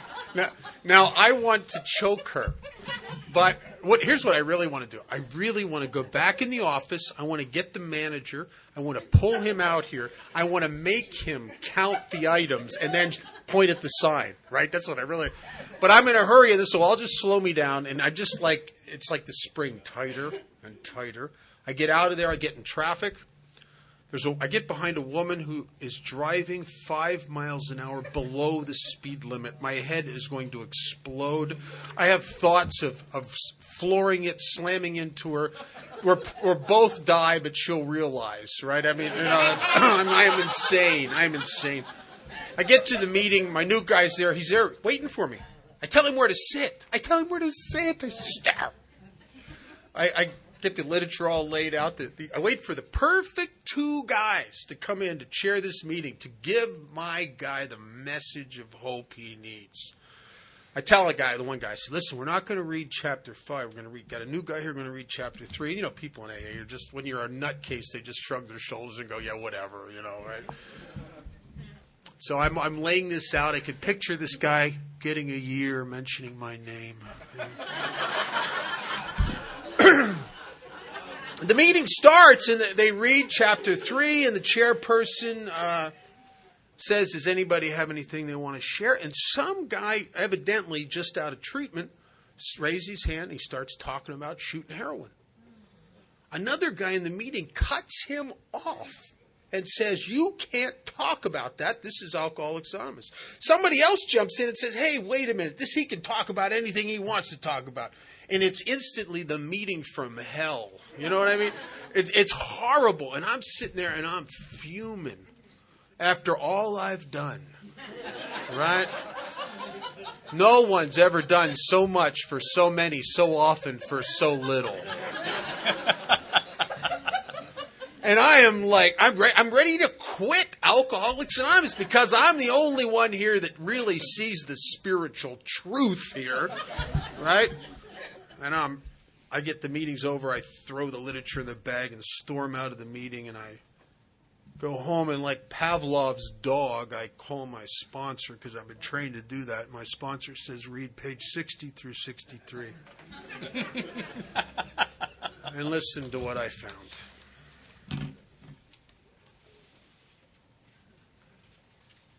The bottom is page 60. He says, I'm like the actor who wants to run the whole show, is forever trying to arrange the traffic, the people in the grocery store, the customers, the other employees, the people sharing in AA in his own way. If his arrangements would only stay put, if only people would do as he wished, the show would be great. Everybody, including myself, would be pleased and life would be wonderful. And for the first time in my life, I saw it was me. And I got to tell you something. Until I could put that on and wear it, Alcoholics Anonymous is just information. It's just academic.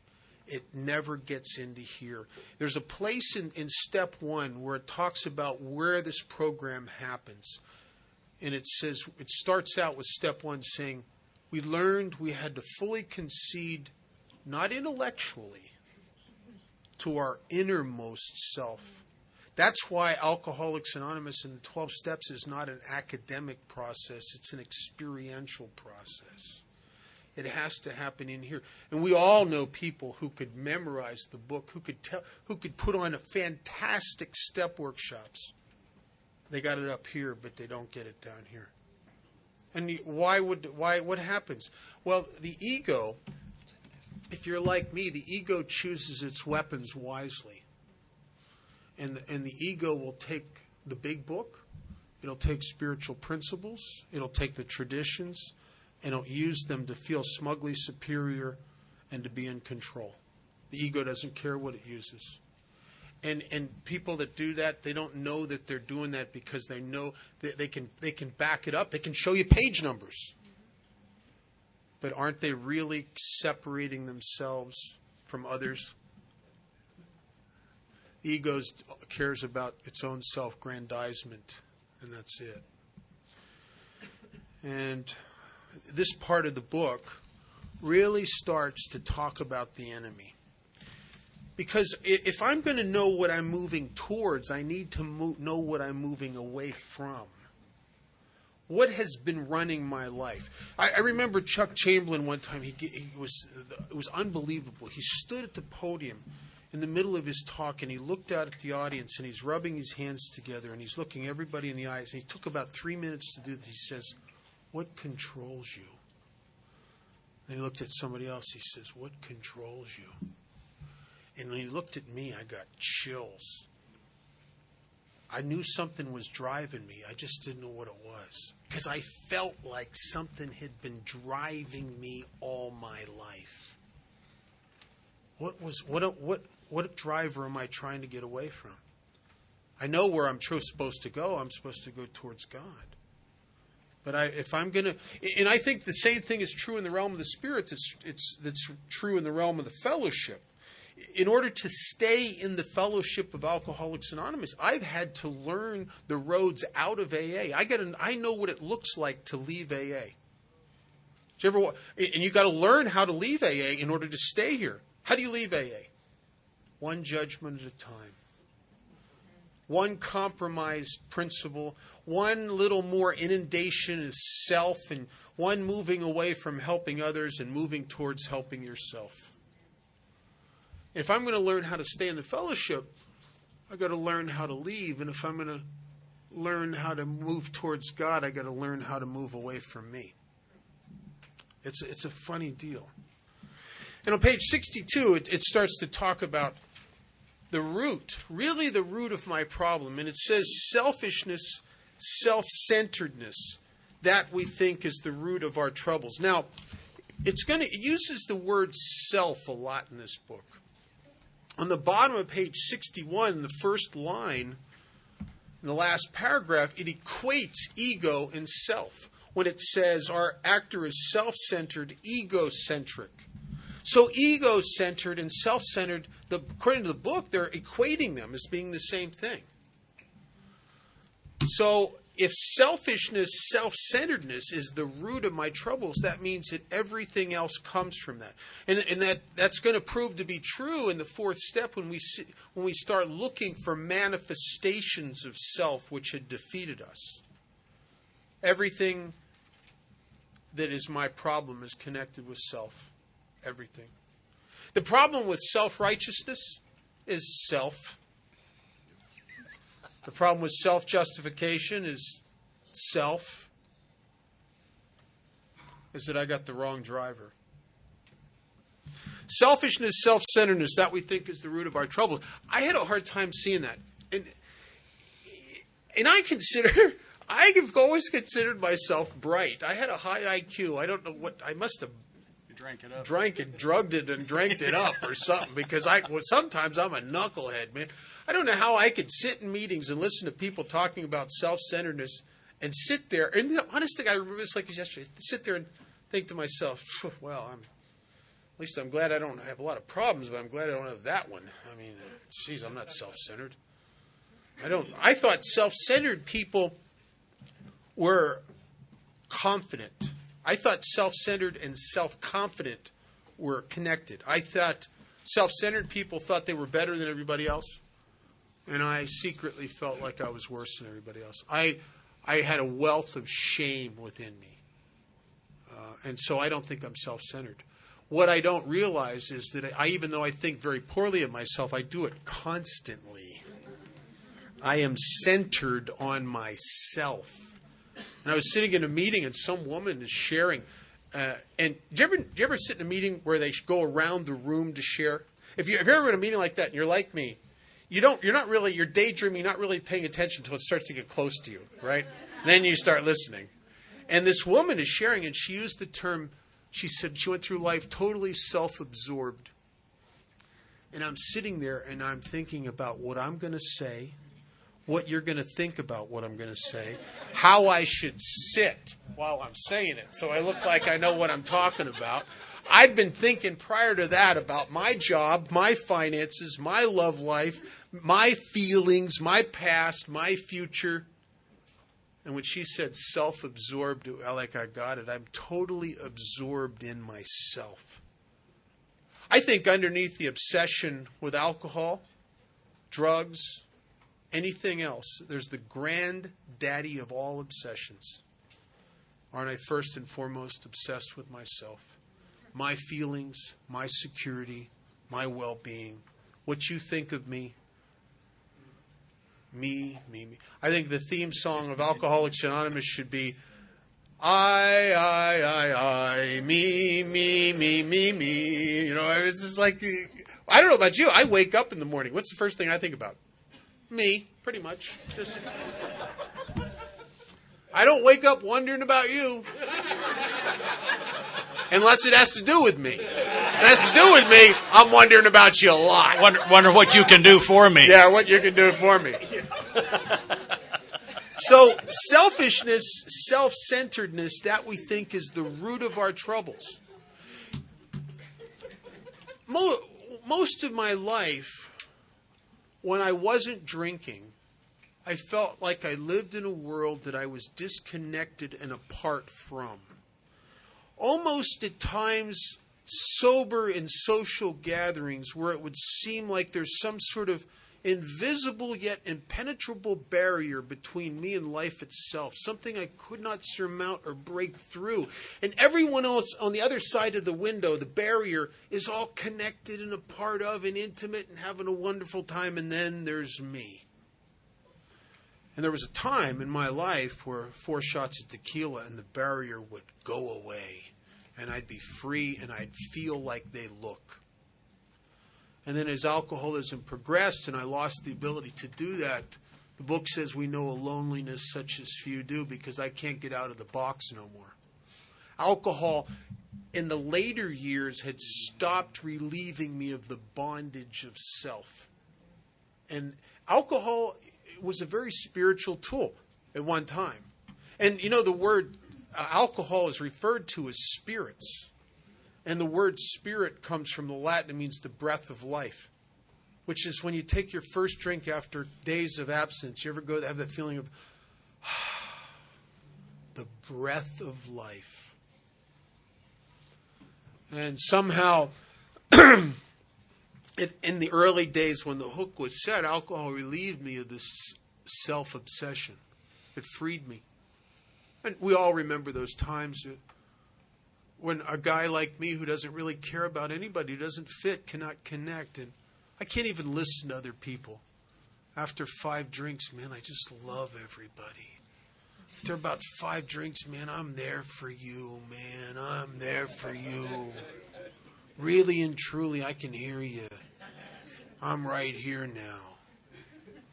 And then I'd sober up, and I'm back in the jail cell again, right? I'm back being a prisoner, locked up in me.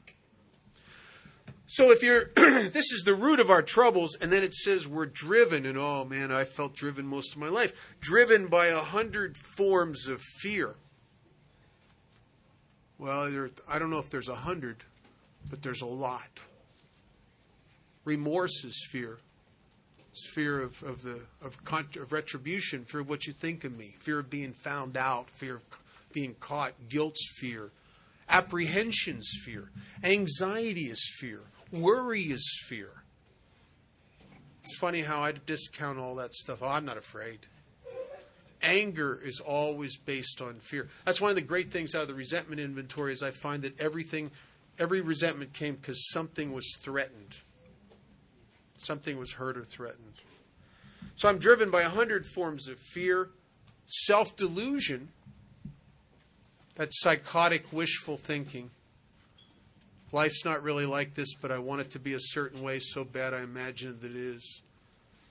And who's the crazy person interacting with people when I expect you to be something you never said you were, and then when you're not, I'm pissed? Who's the crazy person in that equation, right? Self-seeking. Isn't it first and foremost all about me getting what I need? And self-pity. Self-pity is the most hideous aspect of self. I hate self-pity. I liked the word depression. Depression. Now, depression, you can go to your friends and they say, Bob, what's wrong? I have deep depression. Oh, let me buy you a drink. If you go to your friends and, what's wrong, Bob? I'm feeling sorry for myself. It's such an unmanly emotion. Self-pity. It's pathetic, isn't it? I tell you, the first time I caught myself being driven by self-pity, I was early sobriety. There was a guy in my home group who was having a big party up on the hill. Open house party. There were flyers out. Sitting in my home group, I watched him walk across the room and personally invite somebody. Now, he never did that for me. So Sunday morning of the party, one of my friends calls me up and says, "You going up to so-and-so's house for the party?" "No, I'm not going to go." "Why not?" "Well, I just don't feel like they really want me up there." "What are you talking about? It's your home group. It's an open house." "No, that's all right. You go ahead. Don't worry about me. I'm going to watch some reruns of Gilligan's Island." Isn't that pathetic? Isn't that just, it's squirmy. It's awful. And yet, how often would I see, even drunk or sober, sit with a bottle of vodka and I had an Alaskan Malamute before I couldn't take care of it anymore. My parents eventually took it off my hands because I couldn't even feed it because I was on the streets. But this dog was so fun. I'd get a bottle of wine, and the dog just loved me. And I'd sit there with my arm around the dog, and I'd drink wine, and I'd start talking about how I've been mistreated, and I'd start crying, and the dog would start howling, and I'd be crying, and the dog's howling. Oh, it was a pity fest. It was wonderful. I kind of get warm and mushy just thinking about it now. Self-pity, driven by all of these things, fear, self-delusion, self-seeking, self-pity. I step on the toes of everybody around me. And what happens? What happens when somebody steps on your toes? Eventually, you might turn the other cheek once or twice. Eventually, you're going to retaliate. Eventually, other people just get it up to here with us. And then they start firing on us. The problem is, I don't know what I've done. I can't see past myself. Alcoholics live in a paradigm of self-destruction, and we don't even get it. We don't even get it. We feel like victims. We don't know why people are turning on us. And it tells us here exactly why. It says sometimes they hurt us seemingly without provocation, seemingly to me like without any reason. Why, for God's sakes, after all I've done for them, are they doing this to me? But, and this is a vision of what I'll find in step 4, but I will invariably, which means almost always, I will invariably find that at some time in the past, I've made decisions based on self, on me, and my security, and my gratification, and what I want, and protecting what I have, and what you think of me. I made decisions based on me, which later placed me in that position to be hurt. The book says, so our troubles, we think, are basically of our own making.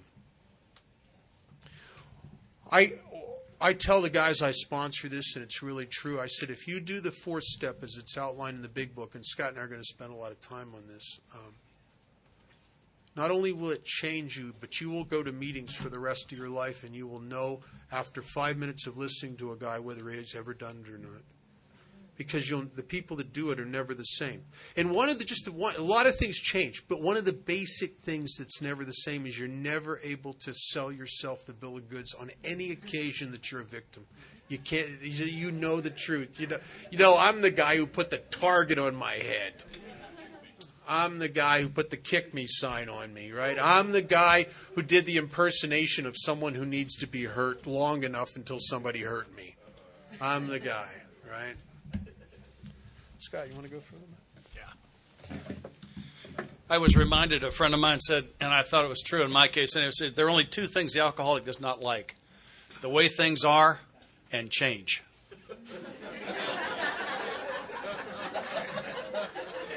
And I think this process that we're in is to try to get me into a different mindset. I love the way Bob covers this stuff. And I thank y'all again for the chance to come sit here next to him and do this. I get so much out of it. At this point on page 62, my sponsor said to me, how would you like some good news? I said, man, I could go for some good news. He said, I'm not talking about good. He said, how would you like to hear the most fantastic, the very best news you're ever going to hear in your entire life? I said, I'm on for that, Jerry. What is it? He said, it's right here. I said, all right, hit me with it. He says, so our troubles, we think, are basically of our own making. Was that it, Jerry? Yeah, that was it. I don't get it. He said, that's the best news you're ever going to get. Because if it really is, the cops, the courts, the judges, the wife, the Chinese, the Russians, and the PTA, and the neighbors, and the in-laws, if it really is them, you are cooked. Because we can't do a thing about them. The good news is that you are the problem. And if you'll bring a little willingness to this party, we can work on that. I think he was right. I think it's the best news I ever got. I am the problem. Wow. Rise out of ourselves. The alcoholic's an extreme example of self-will run riot, though he doesn't usually think so. Above everything. I wonder if that's important. Above everything. That's somewhere right along in the middle, right? Above everything. We alcoholics must, there are no musts, here's another one. We alcoholics must be rid of this selfishness. Above everything. And then here's a simple reason. We must, or it kills us. Oh, well. That's not very subtle. And it says God makes that possible. And I was offended by that for a while. And I understand it on a different level now and share it just in case you can use it. I believe, this is just red flags, it's just my experience. I was given as part of the gift of this life in this body, the gift of self-will. And that God will intervene in a life like mine. A guy like an Air Force pilot with 2,000 hours of flying time, some of it drunk, most of it very hungover, doesn't live. Right? We bury those. Plus all that other stuff I was doing. So he does intervene in some ways. But there's a limit somehow, and I don't know where it is, but I believe there's a limit. But when I pray this third step prayer, when I give the carte blanche, when I say take me, I think it opens up that I offer that self-will back to him as a gift. It opens up his coming in to make changes in my life. And I can't explain that. I don't want to defend it. But that is my experience with it. That's part of what this is about, is I had to just enjoy all I could stand of my own self-will. Because a guy like me, a hard-headed guy like me, ain't going to get it any other way. And at that point, then I'm willing for it to be his way. Fully willing. I'm signing it. I don't have any questions. I'm signing it. That's what this is about. And I believe that he will honor that self-will all the way to death. Because I see it happen. I see nice people like us die of this disease, who had this presented to him. And I don't believe that we were chosen and he wasn't. I believe that I got to a point where I was willing to have it God's way. And I don't care what that means anymore. I can't stand any more of mine. And that was the piece that opened the door for me. There often seems no way of getting entirely rid of self without his aid. This concept is so important that we're going to tell me twice in this paragraph that self doesn't have the power to push self out of the center. I'm going to talk about that when we get to step 6 and 7 of the beautiful lesson I got from a sponsor. I had moral philosophical convictions galore, but I couldn't live up to them. Neither could I reduce my self-centeredness by wishing or trying on my own power. I had to have God's help. So there it is, twice. I got to have God's help for this thing. This is the how and the why. But first of all, we had to quit playing God. I trapped one of my teachers in a hotel lobby for 3 hours one morning. Literally. And I was firing questions at him and making notes. And I learned so much that morning. At one point, I think he became tired. And he said, let me ask you a question. I thought, all right. Here, I'm going to get a chance to impress him. And he said, on page 62, he agreed to quit playing God. I said, yes. He said, how'd you play God? I said, I don't know. And he said, here's how I played God. I became angry when someone died. And that's me saying, I know who should die and how and when. And clearly that is playing God. I tried to manage my own life and the lives around me. And the closer someone was to me, the harder I tried to manage their life. Playing God. I judged people. And the reason I know that is because I had resentment. The word resent comes from the Latin. Re means again, like reread. It's something you do another time. And sentire means to feel. So resent means to feel again. And to get a resentment, I must first judge someone, find them guilty, be angry with them, and then feel that anger again. So that's by definition, resent means to feel again old anger. And if I've got resentment, I had to start by judging. It's the only way to get one. Those were his. I have added some of my own. One is that I trusted my motive. When operating from motive, I'm playing God. Very simply. I know how it should turn out. See, I'm not on the results committee anymore. I can't be if I'm not going to be in management. So I trusted my motive. Another was that I needed to know. I asked the question, why? Whenever I'm asking why, I'm playing God. That's how it is for me. I'm not trying to sell this to you. That's how it is for me. Because I ask you why, I'm saying if St. Scott can get enough pieces here, he will paste all this together, and it will now work. Yeah, and my spiritual arrogance knows no bounds. It really doesn't. Another one was that I was certain that everything that I knew was correct, and if you disagreed with me, you were clearly a fool. And that is playing God, and it, by the way, completely blocks the learning process. And the one I just recently discovered was that I lied. I didn't recently discover that I lied. I have actually suspected it for some time. Let me present that another way for you. I think you just lied. It's my turn. What I mean was I just realized that lying was one of the ways I played God. Because when I lie, what I'm doing is I'm making the result come out the way I think it should come out. And I get outside of principle by doing that. So when I lie, I'm actually playing God because I'm governing the result. It was big stuff for me. First of all, we had to quit playing God. So I asked him, are you willing? These are some of the ways I did. Are you willing? Next, we decided here after this drama of life, God was going to be our director. He's the principal. We're his agency. He's the father. We're his children. This is the decision referred to in the short form of the step. Are you prepared to make this decision? And if you need some time, I want you to take it. We're not messing around here. This is not light duty stuff. These aren't just words. You want some time? Take it. Generally, they say, I'm ready. Say, fine. Give that back to me in the first person singular, and he will say, I have decided that hereafter in this drama of life, God is going to be my director. He is the principal. I am his agent. He is the father. I am his child. And I will say, I believe you have made an excellent decision. I want to make a pact with you. And the pact is that that decision will stand in your life until such time as you go completely insane and decide to change it. And if that day ever comes, that you will formally change it as you have formally made it with me or with one of my successors. Do we have a deal? We do. We shake on it. If I bring him through the steps another time, I do not call for a decision at step 3.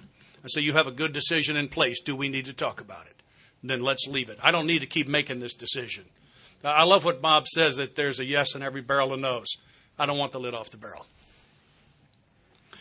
And I love the metaphors, the masonry metaphors. Most good ideas are simple. This concept is the keystone.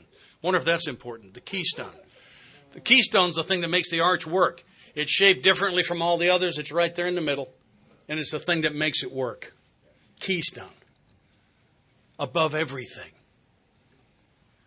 New and triumphant arch through which we pass to freedom. And then we have the third step promises. I'm sure you're familiar with them. And because of time constraints, I'm not going to read them all. But I want to make a point about 4 or 5 lines down. It says, established on such a footing, we became less and less interested in ourselves, our little plans and designs. More and more, we became interested in seeing what we could contribute to life. Above everything, we must be rid of this selfishness. So what's happened between above everything and the beginning of this thing I must have, which is just described? And what's happened is I have made the decision that I'm going to quit playing God with his help, because I'm going to need it. That's what it told me twice. And that I have decided that he's in charge, and that suits me. And those pieces put together are the beginning of the abandonment of selfishness. And I'm not batting 1,000 on it, but I can report tremendous progress. And I think progress is an important thing. I'm going to give you my own definition. Progress is making the same old mistake a little less often, or making a new and finer quality of mistake. That's progress. Because anything above that would be perfection. Okay? And then the prayer. And what I like to do is I want him to read the prayer, and let's talk about what it means. Let's understand what you're saying here. God, offer myself to you. Not give me some help. Not make sure the judge doesn't. Not send her back. Not get me out of this and I'll never do it again. Take me. I offer myself to thee. To build with me.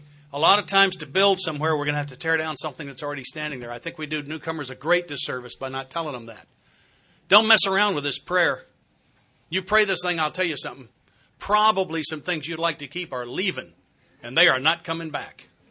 And some things you don't like are coming and staying. All right? This is a package deal. All right? I think about 2 bowling balls. My will, God's will, pick one. I had my will 41 years, killing me, devastating everybody around me. I was always afraid I'd work God too hard. I'll tell you what, I'm going to cover sex and money. He can get the rest.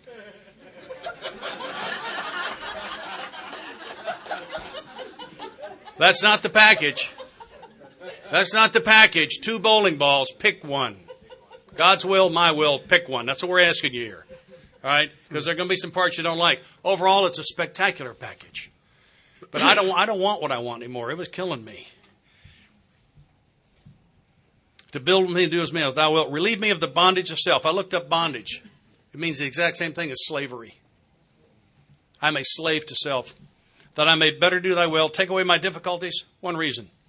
Victory over them may bear witness to those I would help. Of thy power, thy love, thy way of life. And I do thy will always. I note that the word amen does not appear here. The only place I can find it in the basic text is at the end of the 7-step prayer. And I have friends that say they believe that everything from the beginning of that prayer to the end of the 7-step prayer is a prayer. I don't know. I think it's an interesting observation. And then it says, we thought well. You want some time? Think about this a couple of days. I know guys that require that they think about it a couple of days. I don't do that. I don't think it's a bad idea. Think about it. Are you really serious? And the next paragraph, it suggests that we want to do this with someone. Maybe the wife, friend, spiritual advisor. The guys I sponsor are free to do their third step prayer with anybody they want to. And me. I'm going to be there. I'm going to be there.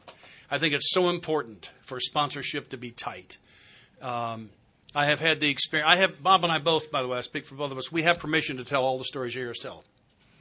I have had the experience of having a guy do a third step prayer who was unable to come up off his knees in tears. Someone who has done this needs to be there when that happens. Someone needs to be there who knows what to do there. And then it suggests that you can write your own third step prayer. And I invite them to do that. The book says you can do that. Book gives leeway. I give leeway. And I sponsor some songwriters. They won't give you a 5-year chip in Nashville if you don't sponsor at least 2 songwriters. We can't give you one because there are just so many. And someone's got to cover them, and I got a couple. And the newest one's got 2 years now. And we got here, and he said, I want to write my own third step prayer. I said, great, go for it. But I'm going to read that prayer before we do the praying part. And it was a beautiful thing. I wouldn't be surprised if you guys heard this on the radio sometime. It rhymed. It was magnificent, 3 stanzas. But it left out the part about God being in charge, and that was okay with him, which I think is relatively significant here in this particular prayer. And so strangely enough, we wound up using the one in the book. But I've seen some great stuff.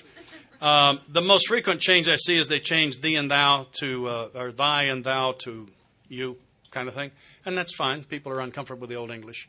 But most of them say, everything I touch, let's do what it says there. Suits me just fine. But I say, and then, of course, the last thing that you do is to actually pray the prayer. And that completes that step. Forgive me because this is just how I am. It looks to me like this step breaks down into 8 or 9 pieces. The first one was at the bottom of page 60. The first requirement is that I be convinced. Then there's some very interesting observations on motive and self and all of that stuff. And then the second one is that I had to quit playing God. The third one is this decision. For me, the fourth one is to read and understand the prayer. The fifth one is to think well. The sixth one is to... Slow down? I'm from the South. I'm not too slow for y'all now? You want me to start that again? I don't mean to go that fast. And y'all, please do that to me. I get very excited. Huh? Read and understand the prayer. And then think well. And then decide who is going to witness your third step prayer and select a time and a place. And then to decide if you're going to write one of your own. If you do, to write it. If not, then you acknowledge that you're going to use one in the book. And the last piece is to pray the prayer. And I find that breaking it down, those little bitty pieces, really makes it quite easy. And we are going to do that with step 4. I have such a passion. I believe step 4 is the easiest step we have. Far and away the easiest. A little bit on the long side. But I'm talking, to be sincere with you, I'm talking about the actual 4-step, cleverly concealed in this book.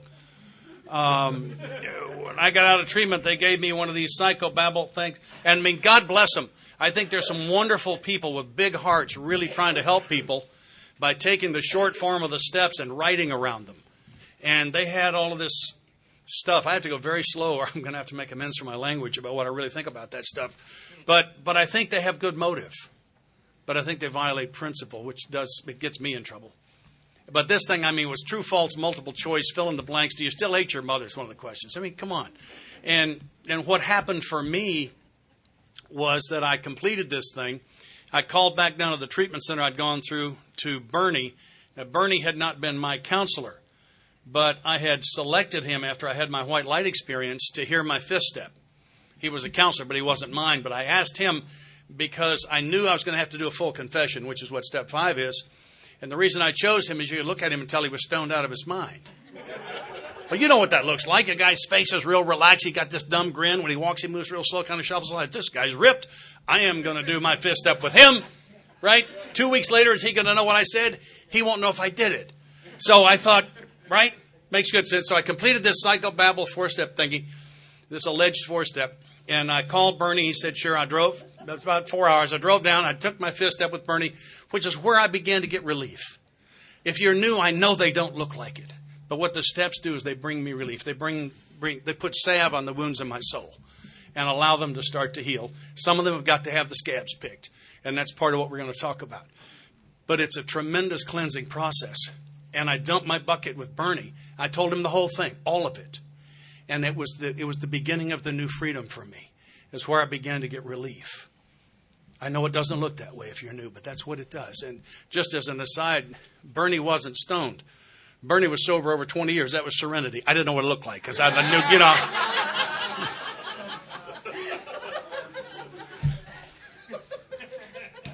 I want you to know that as I do this kind of stuff, that I think that content is far more important than format. Far, far more important. I think there are a lot of really right ways to do what we're going to talk about here with the sponsor working out of this book. And I'll talk about several of the others that other people do as we do this. This is just what I've been shown. This is what my lineage passed to me. But we work out of this text, and it changes life. You got something else on 3? Go ahead. 2 minutes. Yeah, that's about what we got. Thanks, Scott. One of the things that I had to get clear on was that step 3 is not about turning my will and my life over the care of God. Step 3 is about approaching a process to do that. The rest of the 12 steps is what allows me to... Step 3 is simply the turning point. It's the rest of the steps that allows the turn. One of the things that I did, and there may be people in this room that are stuck, like I was stuck. In my early sobriety, I got down on my knees. I did exactly what Scott was talking about. I ended up doing the 3rd step prayer. I was sincere about the desire to turn my will and my life over to the care of God. And then I started to destroy myself unconsciously. And I didn't know what was going on. And what was happening is every morning I would get down on my knees and I would say the 3rd step prayer. I'd get up off my knees. 5 minutes later, I'm in my head running the universe. And what had happened is I had tried to give God my life, but unbeknownst to me, because not out of malice but out of ignorance, I've retained my will because I'm blocked from surrendering it. And because I don't even know what my will is. Years ago, I went to an attorney to make a will. I ended up with a lot of properties and things, and I needed to make a will, a trust. And this guy said something to me that caught my attention. He said, "You know what your last will is?" I said, "Well, you're making this a legal document." He said, "It's really your last judgment. You're judging these people to be idiots. They don't get nothing. You're judging them to be cool. They're going to get something." And the problem that I faced is that I'm trying to give God my life, but I've retained my judgment of it. My judgment about me, what's good and bad. My judgment about you, what's good and bad. My judgment about life itself, what's good and bad. And so consequently, I exist in a state of frantic running the show within me. And the conflicts there, I suffer from depression, lots of anxiety. I build cases against people. I go through one job after another, and I don't know what the problem is. I didn't get any relief until I dismantled the judgment machine that is my will in step 4. I think that's what it's designed to do. It's designed to break down the ego. When you go through your whole life, because what's your resentment list? All your judgments. Your fears are really your judgments and your view of life and the things you think are going to happen or afraid are going to happen or whatever. And all the self-gratification stuff in the sex deal. And you look at that and you see how wrong you had been about everything. About everything. And you realize not only was I wrong judging those people, I was wrong. I've been wrong about me. I'm wrong about you. I'm wrong about everything. And the ego gets squashed. I revisited after this. I revisited a lot of the religion of my childhood. What I discovered is if you work the steps and you have an awakening, all of a sudden, all of them make sense. Where none of them made sense before, now they all kind of make sense. And I started looking at the story, a biblical story out of Genesis of creation. And it talks about Adam and Eve. And God created them and he put them into the Garden of Eden, which was literally heaven on earth. It was referred to as paradise. And in the Garden of Eden, they were happy. They had everything they ever could need. It was perfect. They were given one suggestion. And the suggestion was, do whatever you want, but don't eat the fruit of the tree of the knowledge of good and evil. And I think kind of because they were suggested they shouldn't. Sort of like when your sponsor says, don't get involved with that person. You didn't want to till he said that. You know what I mean? And they ate the fruit of the knowledge of the tree of the knowledge of good and evil. And I think that's exactly what they got. They got the judgment. And what had been perfect in paradise in their innocence all of a sudden became tainted because the ego is what judges. And all of a sudden, Adam's going, God, there's crabgrass, there's flies. Eve's got cellulite. What are you thinking here? And what had been heaven became tainted, and nothing changed, except that the ego started playing God again. One of my mentors, Chuck Chamberlain, told a story that really affected me. He said he was coming off, it was a couple days dry off of a bad drunk, and he was sitting in this chair in his house, and he was sitting in this house married to that woman with those kids working at that place, and he wished he was dead. He felt like he was in hell. Years later, as a result of Alcoholics Anonymous and the 12 steps and a spiritual awakening, he sat in the same chair in the same house, married to the same woman with the same kids working in the same place, and he's crying because he knew he was in heaven. And he said, maybe heaven's just a new pair of glasses. What am I surrendering is everything I think I know. I'm surrendering all my judgments. I'm surrendering everything I think I'm right about. Me, you, God, life itself. Scott? When I was new, I used to say absolutely insane things. One of them was I was constantly either saying I'm having a good day or I'm having a bad day. Is that not crazy? I mean, when I say I'm having a good day, what am I really saying? Scott's will is being done today. And when I say I'm having a bad day, I'm saying Scott's will is not being done today. And Scott's will is one of the biggest problems I got. There are many mistakes in this book. It's one or the other. I got to get out of it. If you had asked me my first day sober what kind of day I was having, it would have taken me 45 minutes to tell you. The air would have been blue for a mile downwind from there by the time I got through. And I can't look back today and say that was a bad day. I don't know. I can tell you I'm enjoying it or I'm not. But I don't know if it's a good day or a bad day. How would I know? I'm not in management anymore. Tremendous, tremendous stuff. Resentment is when I didn't get my will in the past. Anger and depression are when I'm not getting my will right now. And fear is the concern that I may not get my will in the future. And it always comes back to my will, always. My sponsor told me step 4 that all that garbage in my past is not who I am. That's who I'm not. Because if that's who I am, I'm still out there doing it. It doesn't make me sick to think about it. What I would be taught here was how to quit doing who I'm not. How to repair the damage for doing who I'm not. How to receive the forgiveness for doing who I am not. And who I really am would emerge from the ashes like the phoenix. That's what step 4 was about. It was about digging poison out of my soul. Because the fact, here's a gift from my home group. I remember when the guy said this. God forgives me for everything I ever did, and he loved me while I was doing it. My God got bigger that day. And this other piece I'll tell you before the break is that I don't have the power to make a mistake so ugly that God can't turn it into something magnificent. I didn't say fix. Lack of power is my dilemma. I do not have the power to make the mistake so ugly that he can't turn it into something magnificent. That's who I am. That's who he is.